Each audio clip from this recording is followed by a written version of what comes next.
Good evening and welcome to this regular meeting of the Planning Board of the City of Birmingham. A beautiful Wednesday, April 22nd, 2026. Will you please call the roll? Scott Klein. Present. Robin Boyle. Here. Recording in progress. Stuart Jeffries. Bert Kozak. Daniel Sher. Janelle Whipple-Boyce. Here. Brian Williams. Present. Duncan Curry. Here. Nazim Merman. All right, we are quorum tonight at 5 members. For those keeping score at home, that's 4 votes. It still applies to any measure to pass. But we are quorum, so we will move forward. Review and approval of the minutes for the regular meeting on March 25th. Any comments, Mr. Williams? So on page 2 of the minutes, I'm not sure what it is in the package, under board members discuss the following regarding the item. It's the 1, 2, 3, 4, 5, 6, 9, 9th bullet point, beginning alternatively per ordinance. The second sentence is I got a problem with. It says the project overall seems like it would have sufficient parking if all available parking were counted. I don't think anybody on the board made that statement. And I think, frankly, it's contrary to what the views are expressed during the meeting by the board. So I would like to move to strike the entire sentence, the second sentence of bullet point 9. I would agree with your recollection of that personally. I don't know if any of the board members have a concern with that. Nope. No? All right. Any other comments or corrections? Nope. Seeing none, I would entertain a motion. So as corrected, I'll move to approve the minutes of the regular planning board meeting of March 25, 2026. Motion, Mr. Williams. Do we have a second? Support. Support, Ms. Whipple-Boyce. Any conversation at a board level? All those in favor? Aye. Any opposed? Motion unanimous. All right, let's move forward. Welcome everybody tonight. We have a bit of a hybrid meeting tonight in that we have a site plan review as well as the kickoff meeting to the zoning ordinance update. Very exciting and important project that the city is undertaking as the next step after our master plan update of the last, how long did it take? Well, we'll just leave it at that. Multiple years. Yes. Mr. Dupuy, do we have any changes to the agenda as it has been published? No, sir. Perfect. Well, let's dive right in. Site plan and design review for 34952 Woodward and 690 East Maple. This is a request for preliminary site plan review for a new 9-story mixed-use building. For those watching, this is a preliminary site plan. After a preliminary approval, there is a final approval that also comes later on. So this is somewhat of a first bite at the apple, though this is our second bite, if you will. I think I should point out about the community impact study was approved. Yeah, there was a community impact study that was done. Thank you, Mr. Williams, and that was accepted by the board at our last meeting.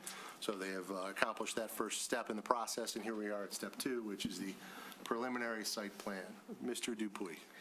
Yes, thank you. Nick Dupuy, Planning Director, anybody that doesn't know. Yes, we were here on the 25th, but I think what I would suggest to you is that we were very heavy on the community impact study, but we did not get into the preliminary site plan review application. So although I might be a little bit shorter, I don't think I'll be as deep and in gory detail as I was for the CIS. I think that I'll need to provide some detail just as a refresher to you all, but also to the crowd or anybody watching at home. And to do that, I thought I might start, because we got so in the weeds last time during the community impact study, and we got into such great detail, that I might zoom back out for a second and sort of discuss this proposal from the top down as opposed to down up. So first and foremost, I want to remind everybody that this is in the Triangle District. It's at the very northwestern portion of the Triangle District, but indeed the Triangle District. It is the southeast corner of Woodward and Maple. There are technically 3 zoning districts here. One, the underlying zoning district of B2 here. You can't really see the property lines, great, but you can get the picture. There's an overlay district of MU5. Oh boy. Very messy. On the eastern portion of this site, and then MU7 on the western, more significant portion of this site. The site is currently 2 parcels, and it will need to be combined at some point, but regardless of that combination, that eventual combination, it will still remain as a split-zoned property. I think that's important to state because it ties into a lot of things we're going to talk about tonight: building height, parking, all those things. That split zone results in a sort of undulation of the facade here, and in this particular portion, if you can see my hand raised, that's why it's lower. This is the MU5 portion of the development. This is the MU7 portion of the development. I know we've seen split zone parcels before.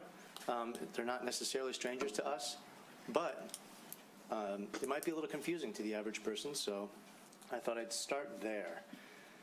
It's also a little odd at times to see the site plan and wonder why there's a big cut out of the maple side of this development. As they explained last time, but I should highlight now, it's simply a function of property lines. The right-of-way juts into their property for this portion and then juts back out about halfway through their property. So this is public property here. It is part of the right-of-way. Their building goes up to a 0-foot setback in that area. So there are no problems with setbacks and things like that. It's just a really weird quirk of the site. I think this image kind of helps a little bit kind of orient you with what's currently there as opposed to site plans. It is used right now by private property. There's a bus stop in that area. They're proposing to improve it, of course, but it's kind of another quirk of the site, the split zoning plus this little chunk out of the maple side of their development. It is proposed to be maximizing their zoning potential, and there's a lot of nuance to that as well. In the Triangle Overlay District, there is a base zoning height that you can get by right. In the MU5, that's a 5-story building, and in the MU7, that's a 7-story building. Now, in the Triangle District, as a part of the broader goals of the district, came from the Triangle District Urban Design Plan, we thought that in order to spark development, but also try to, in an attempt to sort of mitigate some of the effects of development, we thought we might allow developers to add bonus heights to their proposals should they meet several conditions, which we'll get into in a little bit. On this site, on the MU5 portion, or the eastern portion of this building, they have access to 1 additional bonus story, or 12 feet of building height. In the MU7 portion, they have access to a potential for 2 additional stories, or 24 feet in height. As I said, they're planning to maximize that potential, and again, we'll get into the details later. But these bonus heights don't come untethered. There are several requirements. First and foremost, you can only have these bonus stories if you're 100 feet or more away from a residential zone, a residentially zoned parcel. They're very far away from that kind of core Triangle District residential area, so they check that first, most important box. As you follow along that section, there are currently 4 provisions that an applicant can choose from that we can consider at the planning board level to obtain that additional bonus height. These might not be in the exact order, but the 4 are: you can provide parking accessible to the public at a rate of 1 space for every 300 square feet of floor area in your bonus floors. 2, you can provide a public plaza. I'm forgetting the numbers a little bit, but it's something like 25% of the land area. You can provide a mixed-use development where at least a minimum of 50% is residential. You've also got to meet some specific commercial requirements on the ground floor, as we outlined in our, I'll call it, regulating plan, which is the Maple and Woodward sides. And then 4, least used, a transfer of development rights. If they happen to own a historic building elsewhere in the city, you can transfer those development rights to the Triangle District for bonus height. Mr. Dupuy, I apologize. This is an excellent summary. Real quickly, isn't another option with regard to the public parking also payment in lieu for spaces? No. It's not? If you recall, we removed that Okay. as a part of our exercise to remove also the lead condition. Great. The lead provision. Okay. Thank you for clearing that up. Yeah, that's fair. So it's those 4 almost verbatim. No payment in lieu anymore, but that's a fair question. Perfect. So what they're shooting for is the public parking provision and the mixed-use provision. I'll say rather simply that they meet the mixed use very easily. They've got very clear retail spaces on their frontages on Woodward and Maple, more than we had in other instances and in other developments. We've also got, of course, a significant amount of residential. So I think this qualifies for our mixed-use provision very easily. The public parking provision, after you do all the math, they're required a certain chunk of additional parking to be provided alongside the use required parking of the development. We'll get into those numbers a little bit later. I want to stay a little bit 5,000, 10,000 square feet for a minute. So they're proposing to go for that provision as well. Alongside of all that, since we're talking about additional building height, in this particular instance, for some of the reasons we'll get into later, but in short, to maximize the parking potential on the site, they've added an additional, what they're calling mezzanine level. That mezzanine level exceeds the maximum of what the building code and the zoning ordinance considers as a mezzanine, and thus must be considered a story as a part of this development. So if you heard me talk 7 to 10 stories at the last meeting, which frankly is a little bit confusing, that is true, that is reality, that what they're truly proposing is a 7 and 10 story building, where a 6 and a 9 story building are permitted with additional building height. They are planning to obtain a variance or request a variance from the Board of Zoning Appeals for that story, as they are required to. We do not have any flexibility there.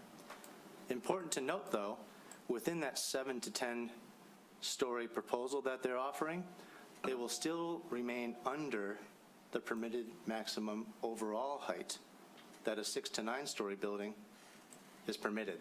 So it's going to read as a 6 to 9 story building, but technically it is a 7 and 10 story building. And again, we do not have the ability to waive those requirements. The Board of Zoning Appeals is the path for that. And I understand that they've got an application in to do so, should this proceed. Other than that, as a part of this development, everything else applies. There's mechanical requirements, there will be streetscape requirements, there will be glazing requirements, there will be architectural requirements. But what I might suggest to you is, as the chair mentioned, this is a preliminary site plan review. At a preliminary site plan review, what our job is to offer, depending on your decision, a tentative approval for a developer to start developing further plans. We don't often get into design review standards, how much glass you have, what materials are on the building, is your corner accentuated enough? I think that they've given us plans where we could do that, certainly, but all of that will be considered at final site plan. So I'm going to not really get into those details tonight, and I don't want you to be surprised about it. Happy to answer questions about it, but I want to stay focused on that preliminary level review to get this developer a decision, a tentative decision on their proposal as it stands. Mostly the bulk, the massing, the height, the setback type stuff, the really critical stuff. So I guess in this case, I should just transition to what will be, I think, the most discussed topic of the night, which is the parking conditions on the site. It is, I think, a crucial part of this decision-making process here and the transition from preliminary to final.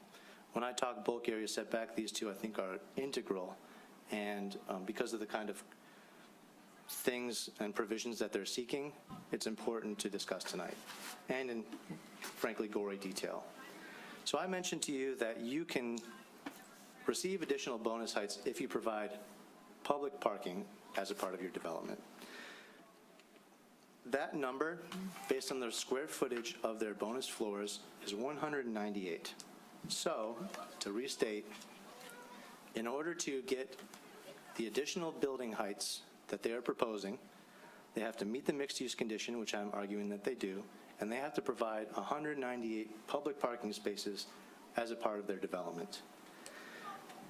But there's also a mix of uses in this building that requires its own parking. I'll call them use-required parking totals. That figure is 344. So I say those separately specifically because when it gets to the math, we treat those two piles or groups of parking separately. The 198 in our mind is non-negotiable. It can't be reduced or touched. It needs to be there as a part of this development to receive the additional building height that they're asking for. So we talked at length last time about where those will be and what those will be comprised of. They're not shying away from that. They're suggesting that they will have the 198 required public parking spaces as a part of their development. So those two piles of parking, the 344 plus 198 equals 542 required, both for the public parking provision and use-specific parking. What they're proposing is 397, by definition, parking spaces. Now, I understand that that was probably also a bit of source of confusion, so if I may take a bit of a side quest here and explain that a little bit. I say 397 formal parking spaces because our zoning ordinance defines a parking space as one being off-street equaling 180 square feet in area. They have 25 or so compact or tandem spaces that do not or may not meet that 180 square feet threshold. So, as a part of a formal parking requirement analysis, we can't count them formally. Now, I provided you the math so that you know that with those parking spaces, because we believe they would be valid parking spaces and that they'll be used, what they're providing on site is 422. So you probably heard the number 422 thrown around a lot. That's what that means. 397 formal parking spaces plus 25 compact/tandem spaces. Now, I'd like to stay in the realm of formal for a moment, because one of the unique provisions of the Triangle District is that the planning board has the purview or discretion to, and in order to encourage pedestrian transit-friendly design and compact mixed-use development that requires less reliance on automobiles, the planning board has a purview to reduce the parking required, the formal parking required, by up to 50%, so long as they present to us and we accept a valid shared parking analysis. And that's where we're landing. I think that's the most complicated part of this whole thing, is that math and that associated provision. So the 542 that are required by the ordinance, both for the public parking and the required use parking, minus the proposed parking of 397 is 145 short. That translates to a 41.8 reduction proposed by the applicant for you to consider. I want to be clear about this percentage as well. What we did with our percentage, because we believe that 198 space public parking requirement for the additional building height may not be reduced. We think that has to be there to get their bonus floors. So the percentage is based on the total use required parking. That 145, or whatever the percentage math is, between the 145 and the 344 equals 41.8%. Now, I'll also offer you, because again, we feel as though the compact or tandem spaces are valid parking spaces, we're offering you that we feel as though, should you be considering a waiver, we think it's appropriate, valid, realistic to consider those. I offered you a percentage, in the event that you'd like to, of 34.8% if you add those 25 compact tandem spaces in. So I guess, let's see, I've lost my train of thought here. I guess that's the whole story with the parking. Now, I know we've got a bunch of consultants here tonight. I know that they've done a lot of work offline, as we have, as the applicant has.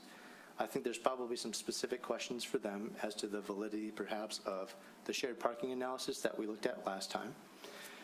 And I'd like to, Chair Klein, if you wouldn't mind, just kind of throw it back to y'all. I assume there'll be questions about parking, but please remember that I'm open to anything. And of course, several members of the applicant team are here.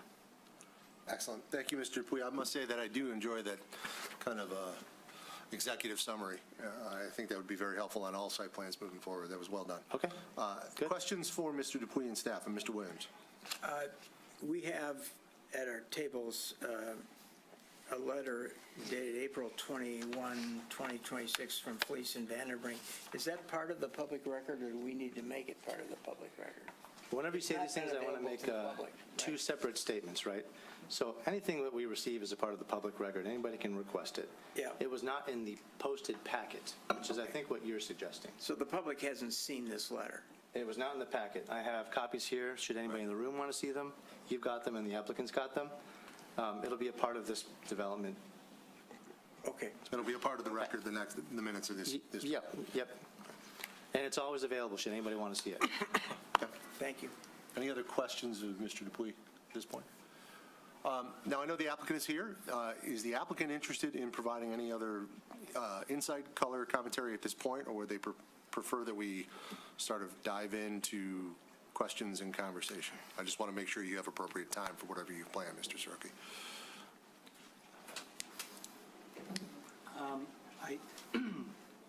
We're prepared to move forward with I'm the sorry. presentation. Your face is well known in the city of Birmingham, but if you could please, just for the record, I Your apologize. reputation is even better known than your face. Thank you. I appreciate that. Victor Soroki, Soroki Architecture. We're the architects for the project.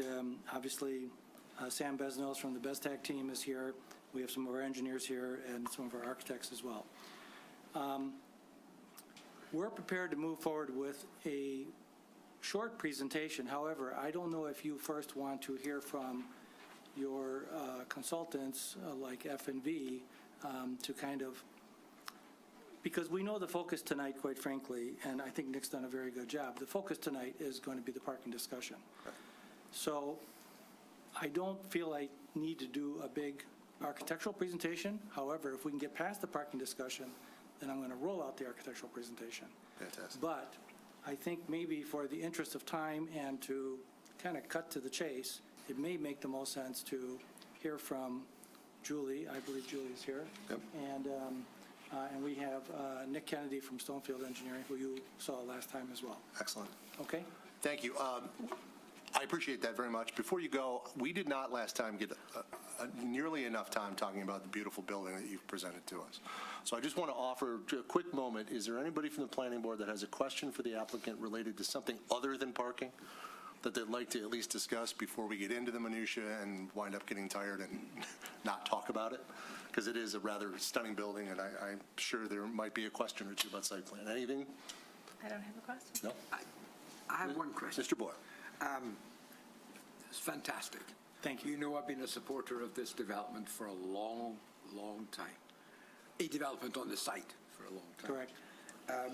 In our master plan, which we've recently approved, there is a statement that says certain districts could accommodate additional housing because of their location, because of their land use, because of the mix of uses.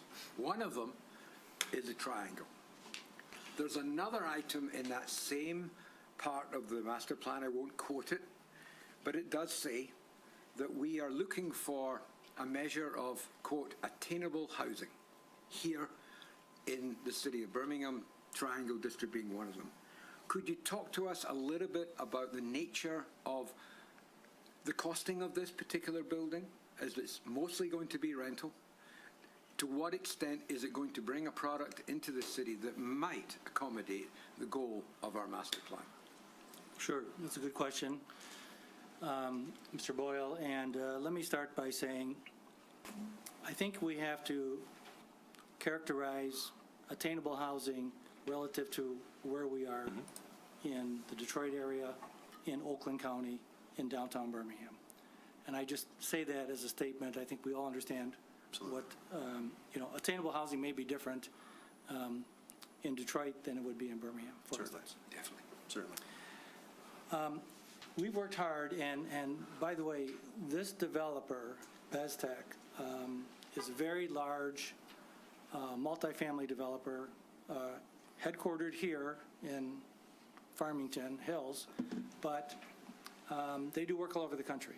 So They're a sophisticated developer that understands housing.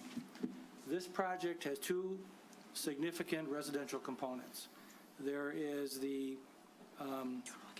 apartment component, which is the majority of the project, floors 2 through 7.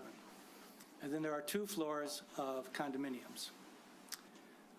We've worked hard in looking at the unit mix of these plans, especially on the rental product. We have a lot of one-bedroom plans, You do. some 2-bedroom plans, and some 3-bedroom plans on the apartment rental. So the 1-bedroom plans, certainly by the sheer size of them being smaller in nature, are going to make them more affordable as opposed to a 2-bedroom or a 3-bedroom. So just providing that unit mix, I think, demonstrates our effort to want to attract people of different demographics, of different positions, of different livelihoods, and maybe where they are in life, as a senior or an empty nester or a young professional. So I think this is a significant project. I think it satisfies that requirement.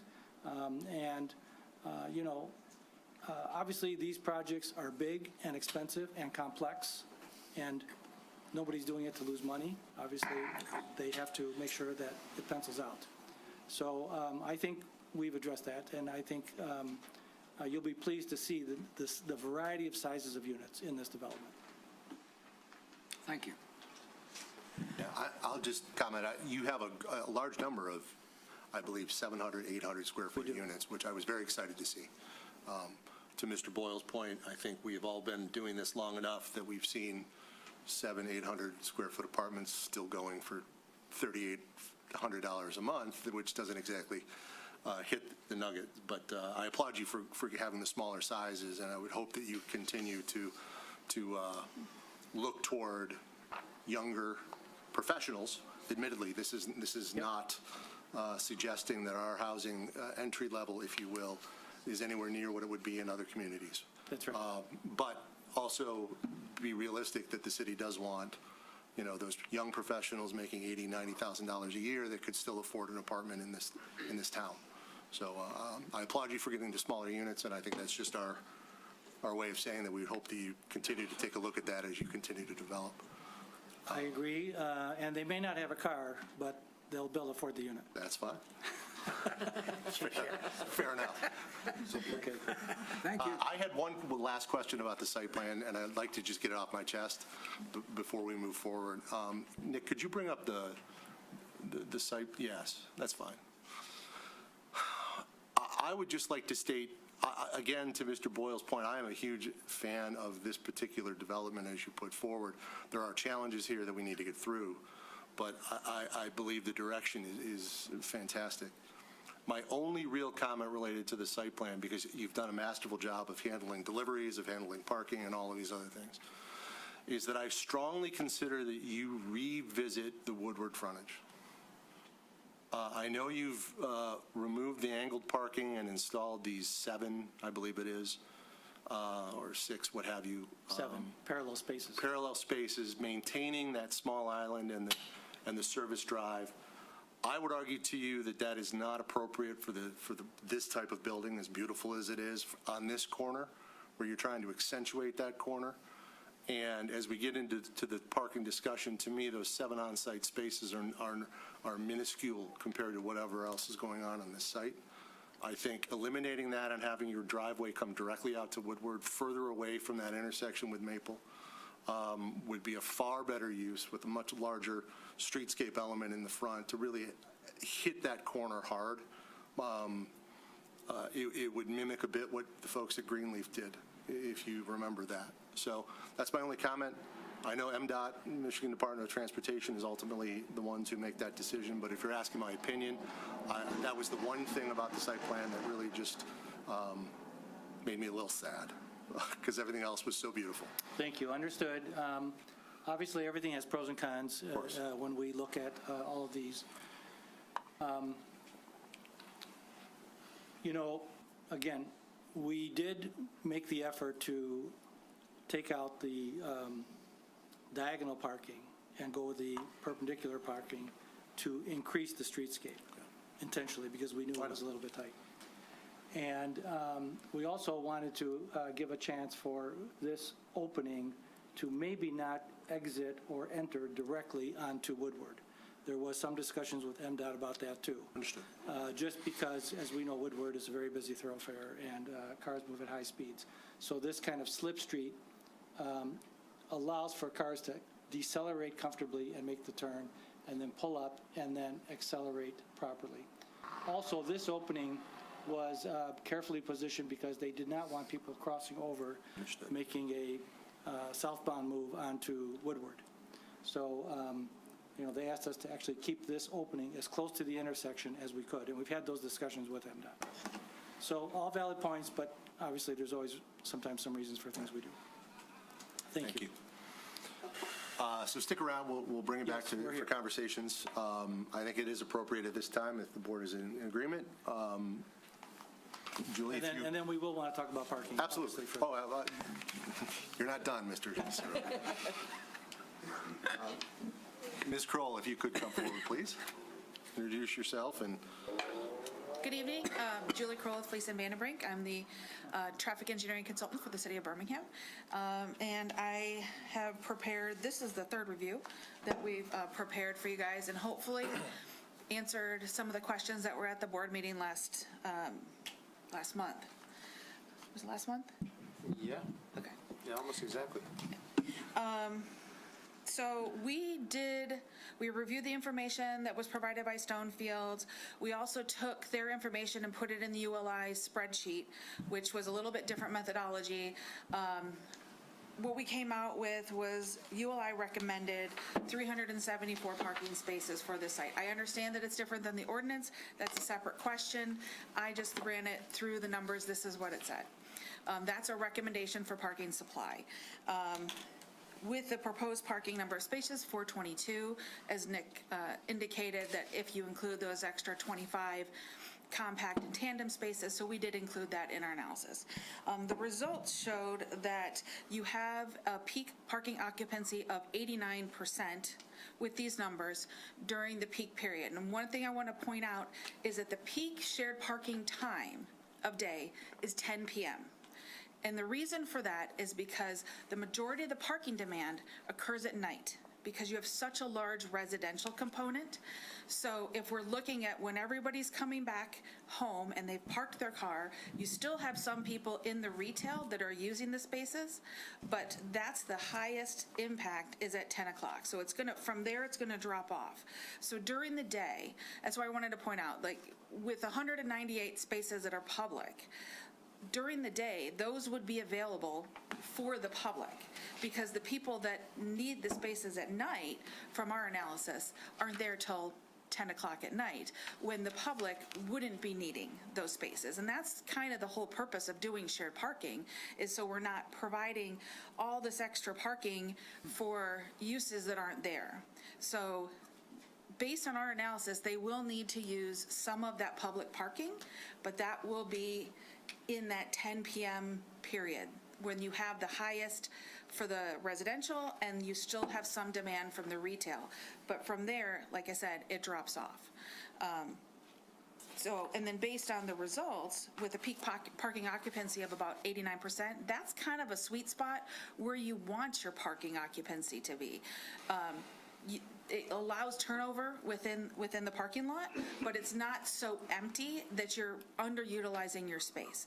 So it's actually, from my standpoint, is a really good number. When I'm looking at numbers for parking, I like to get in between, say, 80 and 90% on average. I go up to 95 if it's got, all residential, but an 89% was a really good number for me. So I was not recommending that they provide additional parking on top of what they have to do here because I think it'll be underutilized. You'll end up with parking occupancies in the 70%, which then you're overparked.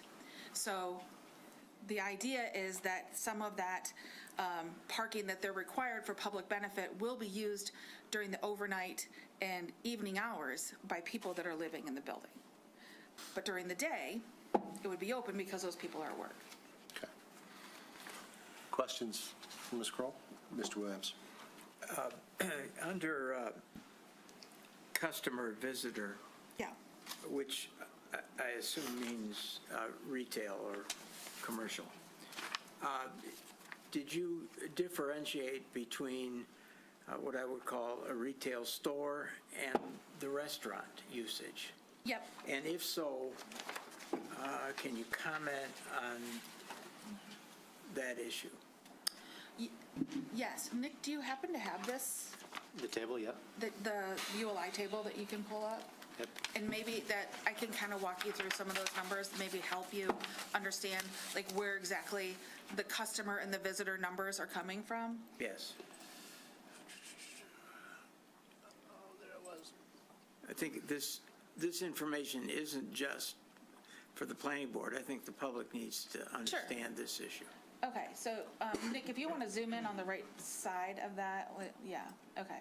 So I'll kind of walk you through. So that 8, that's the retail people. You see that 8 right there? Thank you. Those are people in the retail store at 10 o'clock at night. So it's a pretty low number, right? I mean, the Yep. stores are closing up. And the 3 is the employees. So that's what the data showed. So the demand at 10 o'clock at night on a weekday is pretty low at 10 o'clock.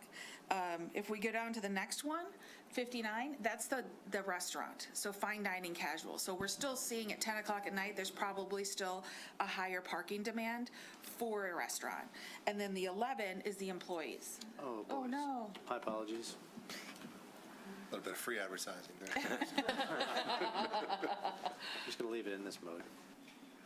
Yeah, so the top line, that was the retail. So the retail, you're going to have a pretty low number at 10 o'clock, but the fine dining, the 59 and the 11, that was from the restaurant. So you're still probably going to have some higher demands at 10 o'clock at night on a weekday at a restaurant, fine dining for sure. And then as you scroll down, the 105, the 113, the 52, those are all the residential parking demands. At what time does the retail numbers drop to this level of 8 and 3? So I mean, I assume there must be a calculation at 9 p.m.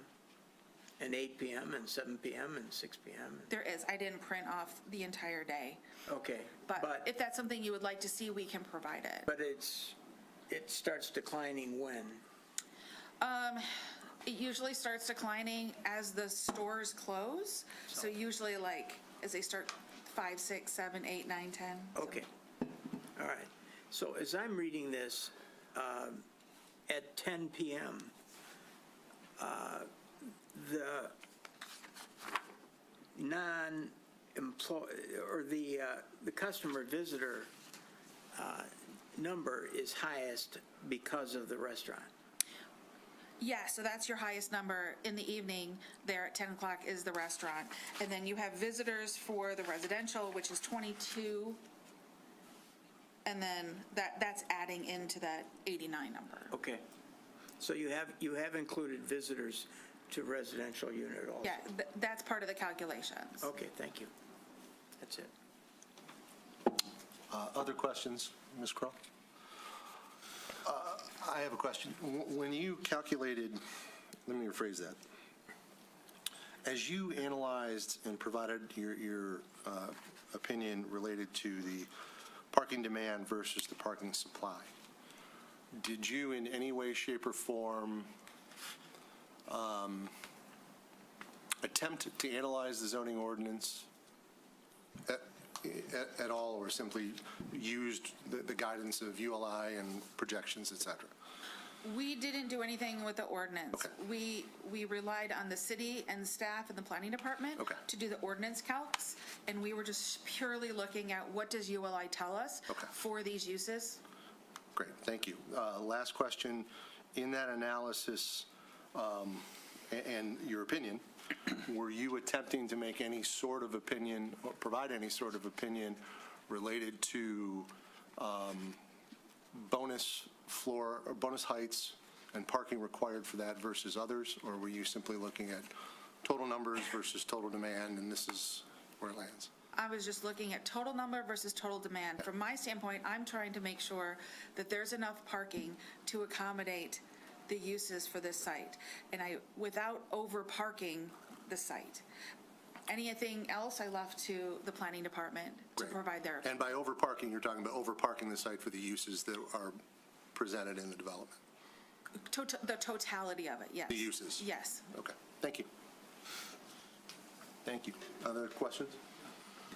I don't know, Mr. Soroki, does your consultant wish to add anything to that? Again, I'm not trying to put you on the spot. I want to make sure you have adequate opportunity, though. I'm Nicholas Kennedy, Stonefield Engineering. I'm the traffic engineer for the applicant. Great. Nothing too much to add. I really just want to reiterate that we've had a lot of conversations with both Julie and Mr. Dupuis about this. I fully agree with the ordinance analysis and that percentage that was mentioned earlier, 41.8%. If you don't count the compact spaces, and 34.8%, I believe, was the, if you counted the compact. Similar to what Julie was saying, looking at the ULI analysis, the results that she's shown earlier, again, I agree with those. The ULI analyzes what is the parking supply that you want to look for on a site. The numbers came out to 374. We provide, again, albeit with the compact spaces, 422. You're in that sweet spot of somewhere in the 80 to 90, 80 to 95% realm. So really just no additional comments. Just want to reiterate that we've had a lot of conversations with the city and their staff and completely agree with the analyses that they've conducted. Thank you. I appreciate your involvement. Absolutely. Any questions? No? All right. Thank you. I'm going to throw it to the public at this point, and then we can bring it back to the board for more discussion. Is there anyone in the public that cares to comment? If you are at home watching on Zoom, you can use the raise your hand function at the center console. If you are here in the building, you can also raise your hand, but we have microphones at either side. I'll call on people as it may be appropriate and provide your brief comments. I don't see anybody standing up here at this time, but I do see a hand up on Zoom. So if we could make sure that Mr. Bloom was unmuted so that he could provide his comments, that would be great. And Mr. Bloom, when you're unmuted, if you could just introduce yourself for the record, please. Hi, Dave. Can you hear me? Yes, welcome. Good evening. David Bloom, Birmingham resident.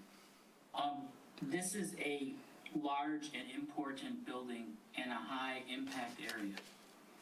For me, that makes the cost of making a design or oversight mistake to be pretty high for our city. It's in a high impact corner. We already getting through Maple Road during certain times of the day is close to impossible. So I'm not saying not to do this, but I'm just saying I think there needs to be some extra care taken. Also, I don't know if this has been planned in the review or not, or if it's already being done. There's a significant parking waiver being requested as far as I can understand. I would suggest to you, if I may, that you keep a list of all of the waivers that are going to be exceptions, that are going to be requests for this property, and make a list of them and approve them all at the same time, so that there isn't one issue and there's a negotiation and then, oh, here's another one and here's another one. Because this building has potential traffic issues, parking issues. I was in Peabody today at 11 o'clock. I had to park all the way up to the roof, or on the roof.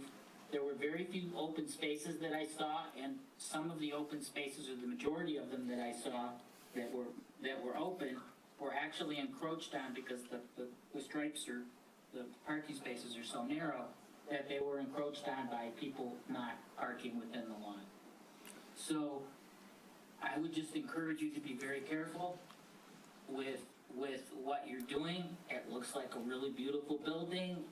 It would be nice to have some development there for a lot of reasons. It would be nice to get some more people living in the city that they can walk around downtown.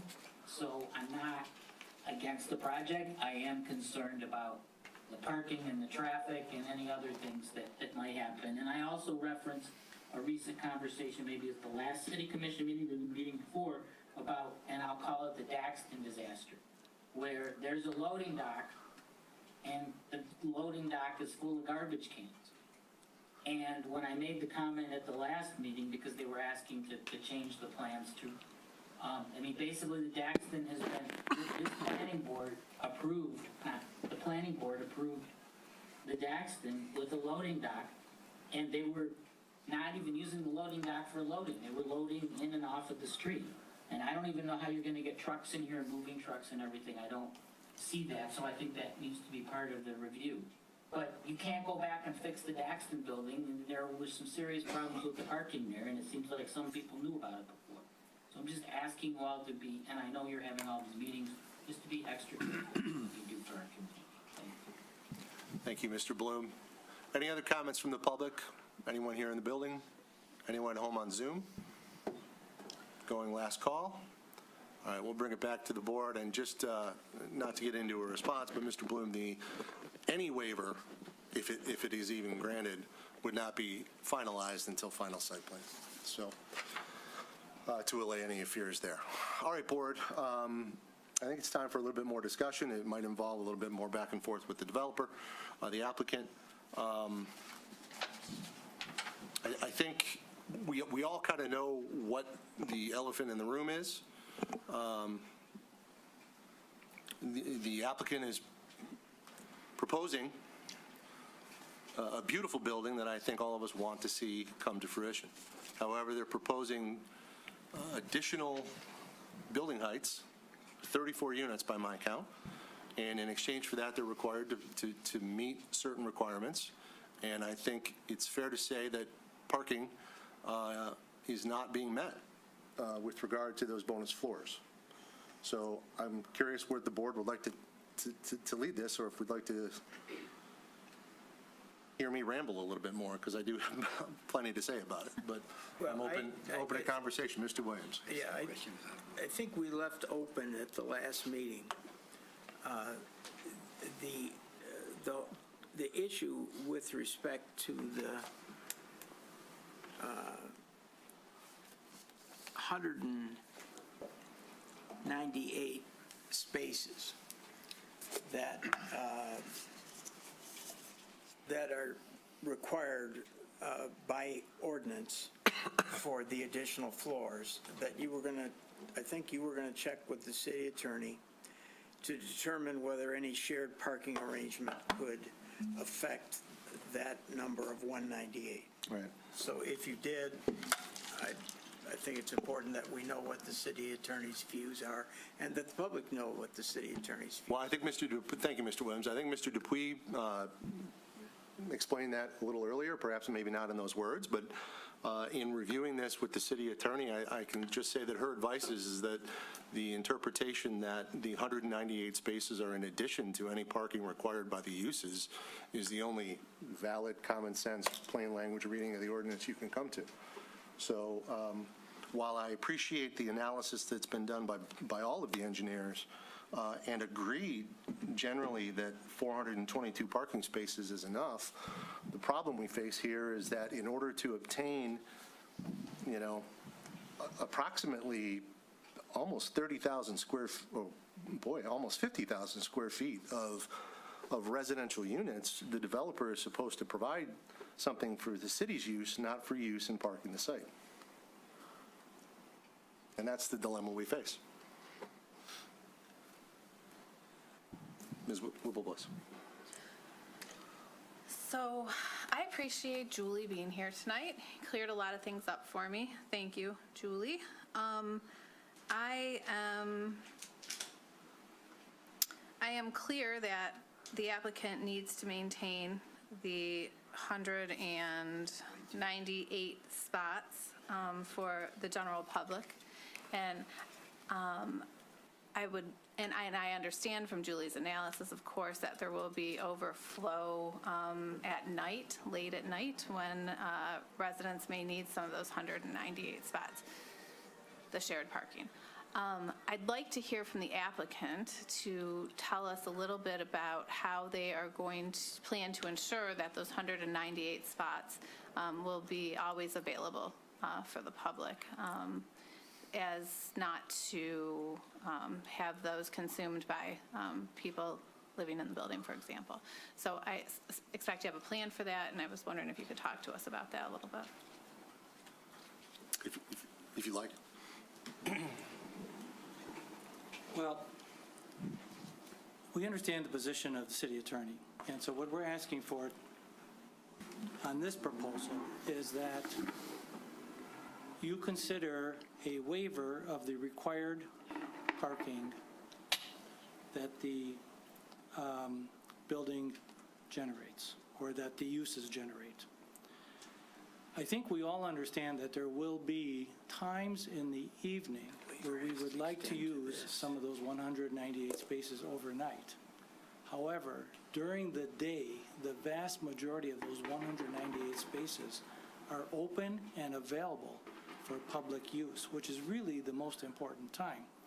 You know, it would seem inappropriate or inefficient to build a building that met all of our on-site parking by use and have another 198 spaces that, quite frankly, may not get used in a large way, and especially at night will not get used at all. It's kind of like our own parking garages here in the city, where we see the garages empty at night.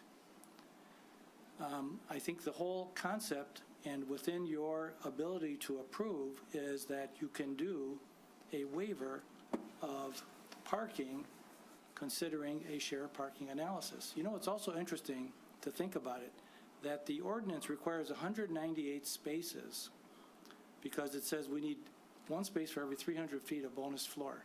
That's the ratio we use for commercial use. That's the ratio we use for retail and office. That's not the ratio we use for residential parking. And the bonus floors we're doing is residential parking. So it's a significant burden on us to imagine that we're being asked to provide the 198 spaces based on a commercial use, when really we're using a residential use on its upper floors. We don't have offices up there, you know, for instance. I will go a little further. I'd like to demonstrate a few other examples. You know, I think we recognize that we will always maintain and we will sign 198 or 200 spaces, always open to the public. But we would like to ask that in the evenings, you can use some of those spaces. If I may, I'll go on maybe to a little more of a presentation, if I can. And then I've got a few tables I'd like to suggest that we pull up as well. You know, first of all, I think we all recognize that Nick has done a good job presenting it. We've done a good job in what we hope is a thoughtful development and a reasonable development for this corner. And as it's coming down, the central item of this proposal is focused on parking. And of course, we've also said that we know that the plan board has the ability to waive up to 50% of the required parking, and we have provided a shared parking analysis that demonstrates sufficient parking with significant spaces to the public at all time. I don't think, why would we institute a shared parking analysis if we're being asked to provide all of the on-site parking and 198 spaces? I think the ordinance puts this provision in place to allow the plan board to use their discretion in the Triangle District of how we can take inefficient sites, how we can take sites that are largely vacant parking lots in some cases, in this case specifically, and put them to good use and not have unnecessary parking. The Triangle District Master Plan speaks to underdeveloped sites and surface parking lots. This proposal is exactly what is being encouraged by the master plan. Exactly. In fact, the parking structure, the parking spaces in this facility are so well integrated, they're not even seen from the outside. They're fully concealed underground and in the back.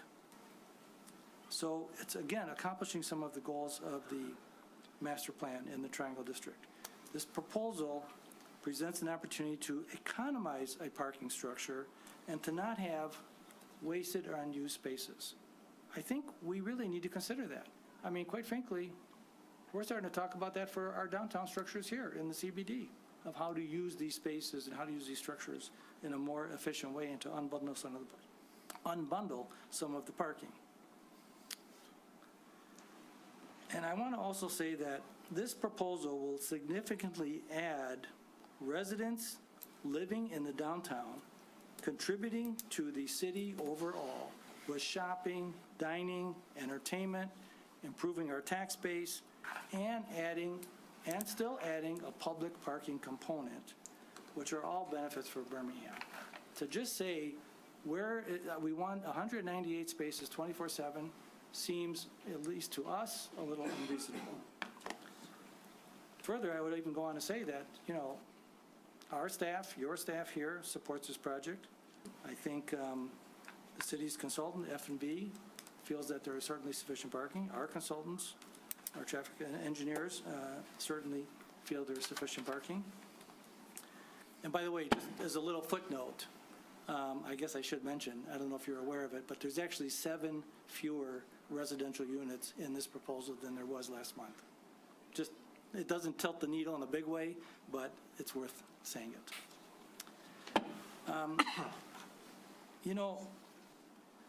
I feel like we're kind of getting a little bit stuck on percentages, and is it 41.8 or 34.8? And what I'd like to do is maybe ask Nick, we put together a couple of charts as examples. And these examples are really for our conversation and consideration. And what we did was, I think one is an interesting example of developing a project by right, meaning there is no bonus floors being proposed. And in this scenario, it would be a 7- and 5-story building in the MU7 and MU5 zoning classifications. So again, this proposal has the same number of retail spaces that would be required, 34. The same number of restaurant spaces, 67. Other commercial, 2, that's the 2 for the leasing office. When you figure the residential unit mix, we have 2 or less rooms, it's 117 spaces. And let me just find a chart here.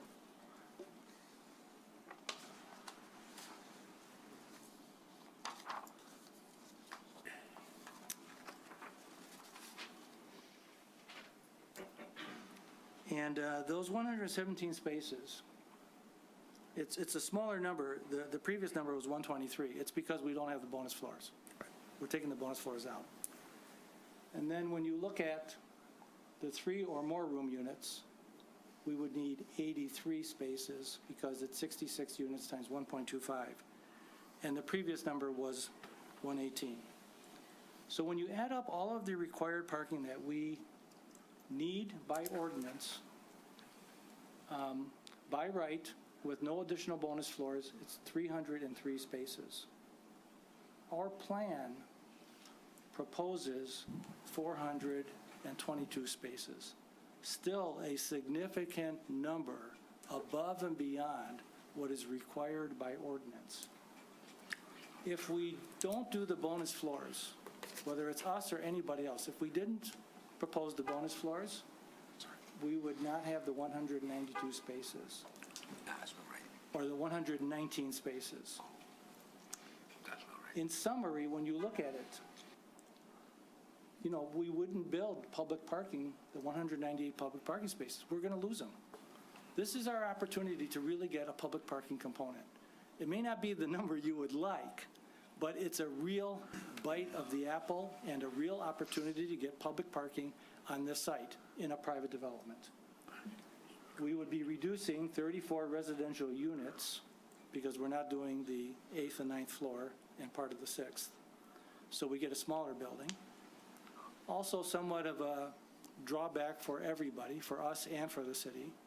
And that's our last point. It's a loss for the city and loss for the project because, we're going to have fewer people living downtown. We're going to have fewer people going to the restaurants, shopping, entertaining, all those benefits, and even the tax base. So, and by the way, this is just an example. Nobody's threatening anybody or suggesting it's this or nothing. All we're saying is, it's unfortunate not to do the public parking component. and to not have the additional space. And because if we don't take the additional floors, there won't be public parking. I mean, realistically, there wouldn't be. And that's just the way the economics of these deals work. So that's one example of a building by right. Okay. Of course, and of course, it would be a 5- and 7-story building. While we're talking about that, can I interrupt you and ask a couple of questions? Maybe counter? So the entire purpose of the ordinance, and I was here when it was updated, was to try and stimulate public parking in the Triangle District so that smaller parcels that couldn't go underground 2 stories might have a way that we could apply the waiver to allow them to develop more than the surface parking lots they're at right now. That was the intention. The waiver is there in order to recognize the shared nature of parking between uses of a development. It is not there to say that a open lot is somehow now, public parking lot is somehow now subject to a shared parking agreement. The whole point of this is that the city would get 198 public parking spaces. You are going to get 60,000 square feet of residential that you can't do right now. That's 34 residential units generating revenue on a monthly basis and adding to your cap rate now that you don't have the right to do. So please spare me the loss of 198 parking spaces because it's coming out of your good generosity. You're getting a huge, huge benefit from this. Far more than 198 parking spaces is worth to the city of Birmingham, all right? If that deal right there on the screen, by right, is so good, do it. I'll approve it tonight. Because that deal right there, you could even lose the mezzanine, avoid a variance, and probably get an approval like that, be in the ground. We probably could. The 198 parking spaces that you're dangling as a carrot is not 198 parking spaces when your own consultant just said that the Fleece and Vanderbrink letter is correct and that during peak demands, 175 of them are going to be used by your uses on site. That's 90% of this so-called public parking.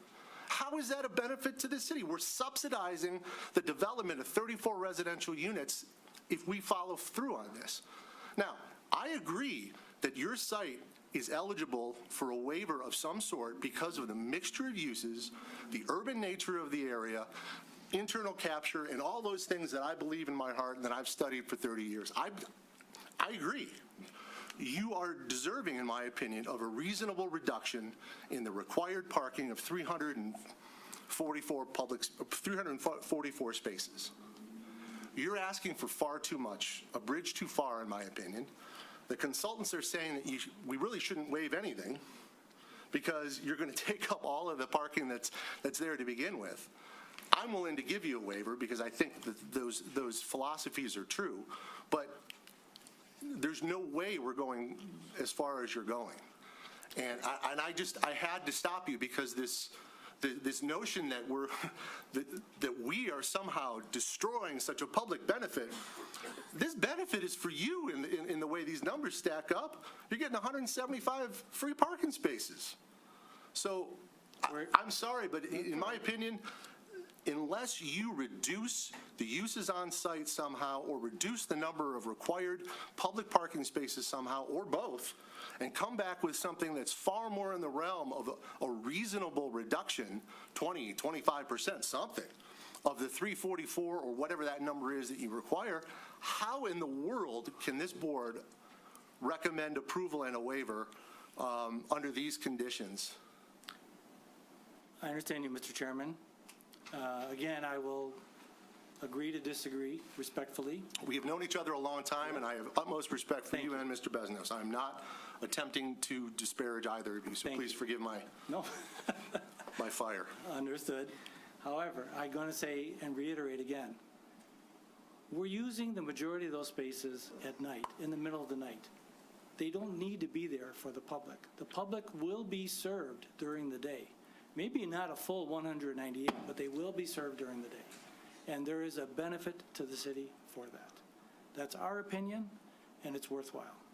And, that's the way we feel. And I don't know if it's not forward you to, first of all, I have to respectfully say, you need to consider the tandem and compact cars. Those are real.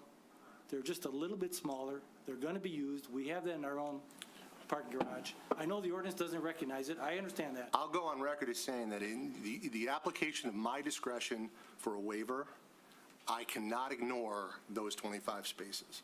So I'm telling you that they're there, they're real.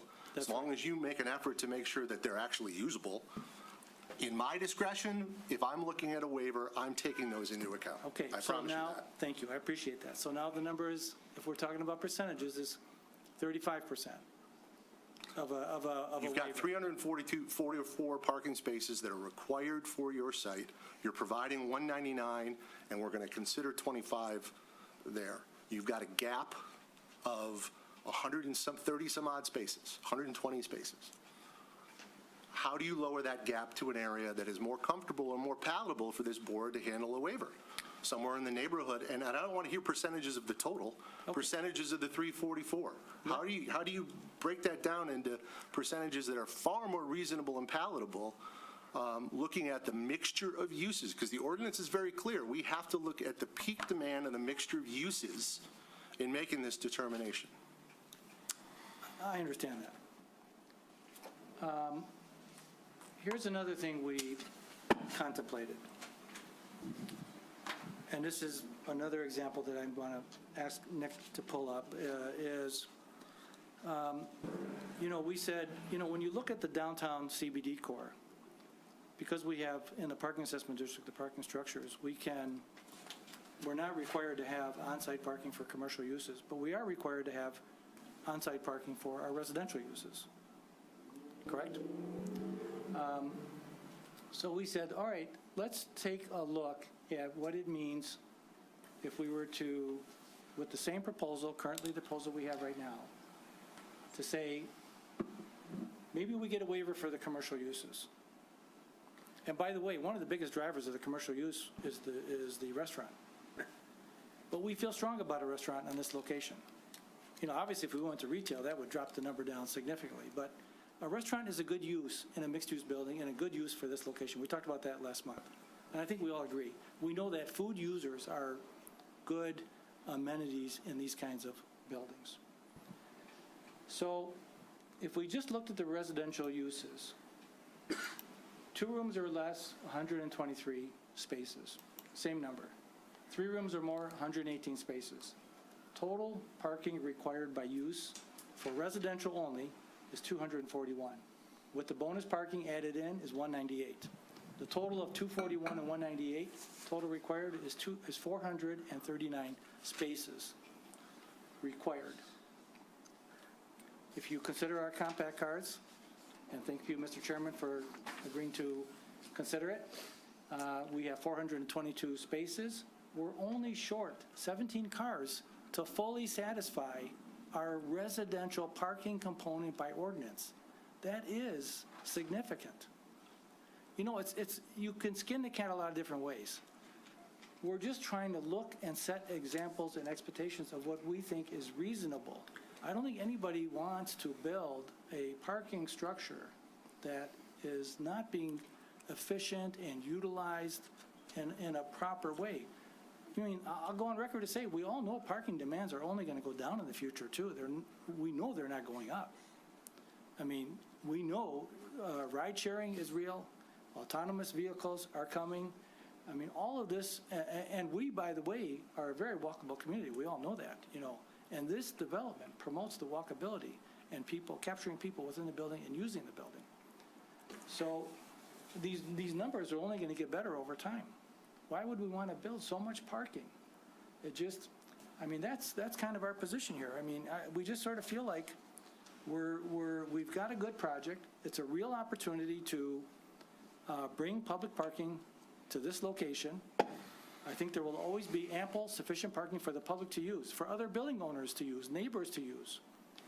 That's the intent of having some public parking. The question is, do you feel comfortable giving a waiver of what we're asking, 35%? And again, if you gave us a waiver for all of the commercial parking, like we would have normally gotten in the CBD, we're pretty close to satisfying our own private parking. Did you want to say something? Okay, I mean, okay, I'm going to just say one thing, then I'm going to turn over to Sam, and maybe he would have said the same thing, but I think we all know, by the way, this is no secret, this is a very difficult site. It's been vacant for at least over 20 years, maybe 25 years. We've talked about it being one of the most important sites in the world, right? In the world? Well, I'll take it, I'll stretch it a That's what little. Robin said. Right. Maybe in southeast Michigan, I'm not sure I know in the world, Victor. That's what Robin said. Again, I think this is an opportunity. We've got a developer who has the capacity, the experience, the wherewithal. We have a project that is in front of us that could finally take hold. I would really just say, please give this some careful consideration. There is plenty of parking. There is a public parking component that will always be available.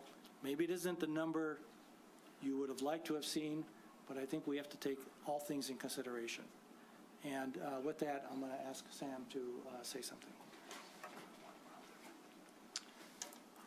Thank you, and I appreciate the commentary, Mr. Chairman. And I guess I want to make it clear that we did take a lot of time to consider the discussion at the previous meeting, and we did not come back with the same plan just to continue the healthy discussion. We did consider, are there ways to reduce the percentage to address some of the concerns that were raised at the previous meeting? The example that Victor just presented about the as of right was not meant to be a threat, and I understand, the value of the public parking is up to the board. The challenge is the competing different odds, the competing different factors of the building that I referenced at the previous meeting. To address Mr. Boyle's initial comment about attainable housing, we can only move the parking percentage only so much in the building. There's a benefit, obviously, of having, one bedrooms. If we make those combine those one bedrooms to two bedrooms, the parking may get improved, 0.25 versus 1 or whatever. But we're moving the needle a very small amount. As Victor said, we eliminated some units. We got 7. But what we're facing here is, in order to go to the bonus height and support the public parking and support the quality of the building you're seeing here, not only does it, require just a little bit amount of units, 34, but they are valuable, and I'm not denying that, but it helps support the type of project and the additional structure, the changes in the structure. Like this building would likely be, some sort of steel building. The as of right building would be a wood frame building, over concrete, different pool down somewhere else. It wouldn't support the underground parking. So the nature, yes, we would be getting more density, and that's valuable. But in order to support that development and that type of additional structure, in order to provide for parking as well, the structure had to change. And if we're going to, we looked at, okay, well, what if we, reduced, one level or cut back a certain percentages? Then the needle isn't moving very much, especially if you're considering, the tandem and the compact parking spots. So it really, I think it's very clear that the planning board has the authority, if they seem, that it's, reasonable, to waive up to 50%. So we're really, we're talking about an arbitrary percentage that you, planning commission members, feel that is warranted based on the nature of the uses and the development at the end of the day. But we don't see a way to meaningful improve that number. We can't go down more. that is justifiable. And we want to, I think everybody wants to see a development happen here. Can't go down more, and if we can't go up, we're limited on height. If we go up more in the building, the number of, you still need the parking for the usage, and the number of units you're losing are de minimis. So we felt that overall, this is a better project, and it meets many of the requirements that are outlined in the Triangle District. It serves a need in the Triangle for providing public parking. Yes, there is a point in time when the city will not necessarily have all the public parking that is provided because the building was used, but that isn't prohibited under the ordinance. So it's a compromise, so to speak, in terms of justifying, the type of quality development here and the benefit that we're providing, even though we are getting a benefit of 34 units. And I don't want to minimize that is significant, but that is also justifying that type of development. So I understand that still may not be acceptable, and it's not the interpretation of how you're looking at it. But I did want to say that we did consider that, and we just didn't feel like combining units or reducing it and making the building mostly 2 bedrooms and 3 bedrooms serves the need of the community and the overall nature of the building just to drop down from 35% to 30% or whatever, because that's an arbitrary number. So I'm happy to answer any questions as well, but I did want to clarify that. And I value the board's opinion, and I respect the position, and I understand that this is a very challenging decision to make, and one that's not often coming up because of the types of developments that, potential that's out there, certainly in the Triangle District. So, thank you. Thank you. Board, I've talked a lot. I'm going to try and keep it shut down for a minute. Anybody else wish to jump in on this conversation? I don't like it when the board and the audience and the applicant starts to redesign the building at the board meeting. I think that's a wrong way to do it. So I'm trying to I started to scribble words and reached percentages and realized that's probably not the way I want to go. But it seems to me, Victor, that we're both hoisted by our own petards. We've got a zoning ordinance that strangles us to some extent, and you've got certain uses that strangle you. So if there's any common ground amongst us, if there is, I think the percentage is too high that you're asking, but I think we have, Mr. Chairman, with respect, we've got to go with the applicant and look for a percentage waiver. There is something more appropriate to 25% or something like that.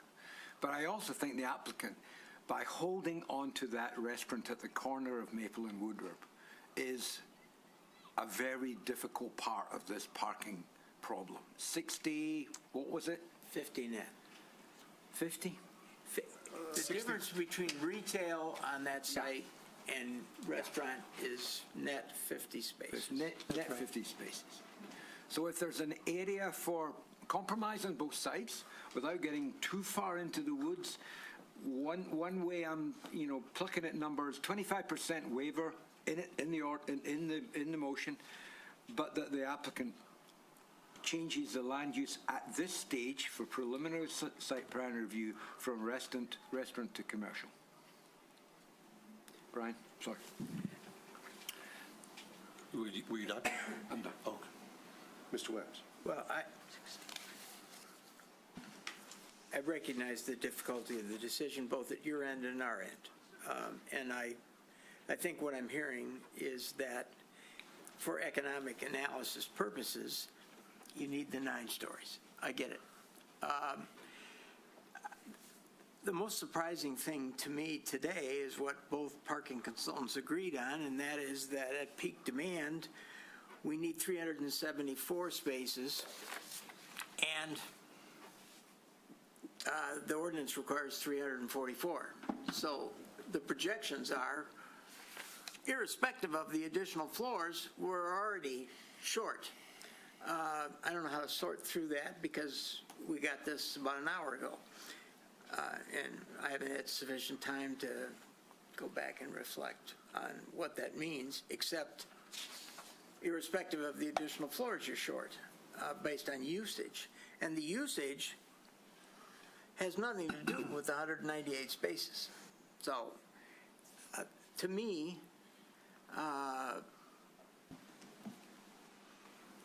that is a concerning number. I'm not saying it's disqualifying, I'm saying it's a concerning number where you're at peak time 30 short.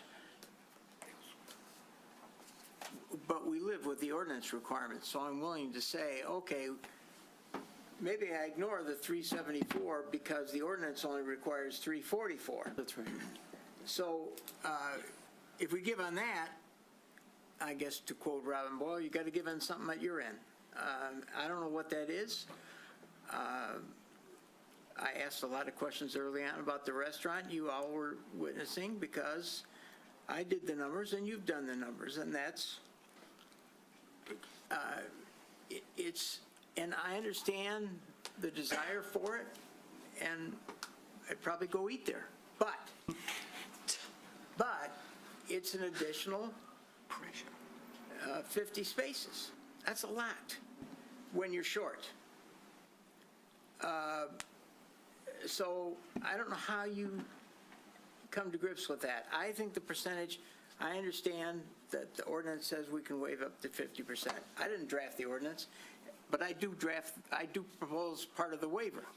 It's too high. Would I live with counting the smaller spaces? Absolutely. Okay, good. Thank you. Cars will park there. Yes. Okay, I get it. So for waiver purposes, I'll include them. But you need to think about approval where basically if you took the restaurant out, you're probably down to a level where we might consider it. If you eliminated a floor, let's say, I'm not going to redesign, I'm cognizant of that, but there are ways to get this to a level at which our waiver is at a lower number on preliminary site plan approval. You have, and it doesn't destroy the essential residential commercial mix. I understand the desire for a restaurant, but it's a killer. It really is. I appreciate that. So, just, and I appreciate your comments. No, come back. I'm sorry, was it just somebody? No, please, apologize. My apologies. And thank you for, I think I'm getting the sense that most of you would be in agreement to consider the compact cars as real parking spaces. So in theory, using that, we have 422 spaces provided and 344 required. So that there's an excess of 78 spaces. Isn't that right? Am I wrong? No. Am I doing math wrong? Your math may be right, but you're conflating the public and the No, I know, but spaces for I'm use. saying we're not using 100% of the spaces. There is still, I know we don't have the 198. Right. But if you take the full 100% requirement of the required parking by use as proposed, including the restaurant, and what we provide is 422 from 344, there's 78 spaces available to the public. And quite frankly, there'll be more spaces during the day. That's everything loaded 100%. We understand your consideration and proposal that dropping the restaurant takes another 50 spaces off of the required parking. That's significant. We don't deny that. I can't make that decision tonight, obviously. Of course. We're not asking you to. Not asking you to. I understand that completely. Sam needs to consider it with his partners and his team, but I sense that both you and Robin are saying the same thing, basically, in a nutshell. Robin suggested the restaurant's a killer as well. Let me be very clear. I'm willing to consider a waiver, Right. okay? And I think most of us are, but not at this percentage. That's all. And it's your job to come back to us, I think, to see if we can reach agreement. But we're not going to redesign your building. No, we And we're wouldn't not ask going you. to suggest, you may want to keep the restaurant. Okay, then find some other way. But whether it's 41 or 34, the number for me is too high. Now, is there a written manual on that? No. It's my instinct. I've been on this board for 20 years, so I've been up and down, some days like a yo-yo, but my gut tells me the percentage is too high that you're asking for. That's it. Okay, I respect that. Ms. Boyce? Yeah.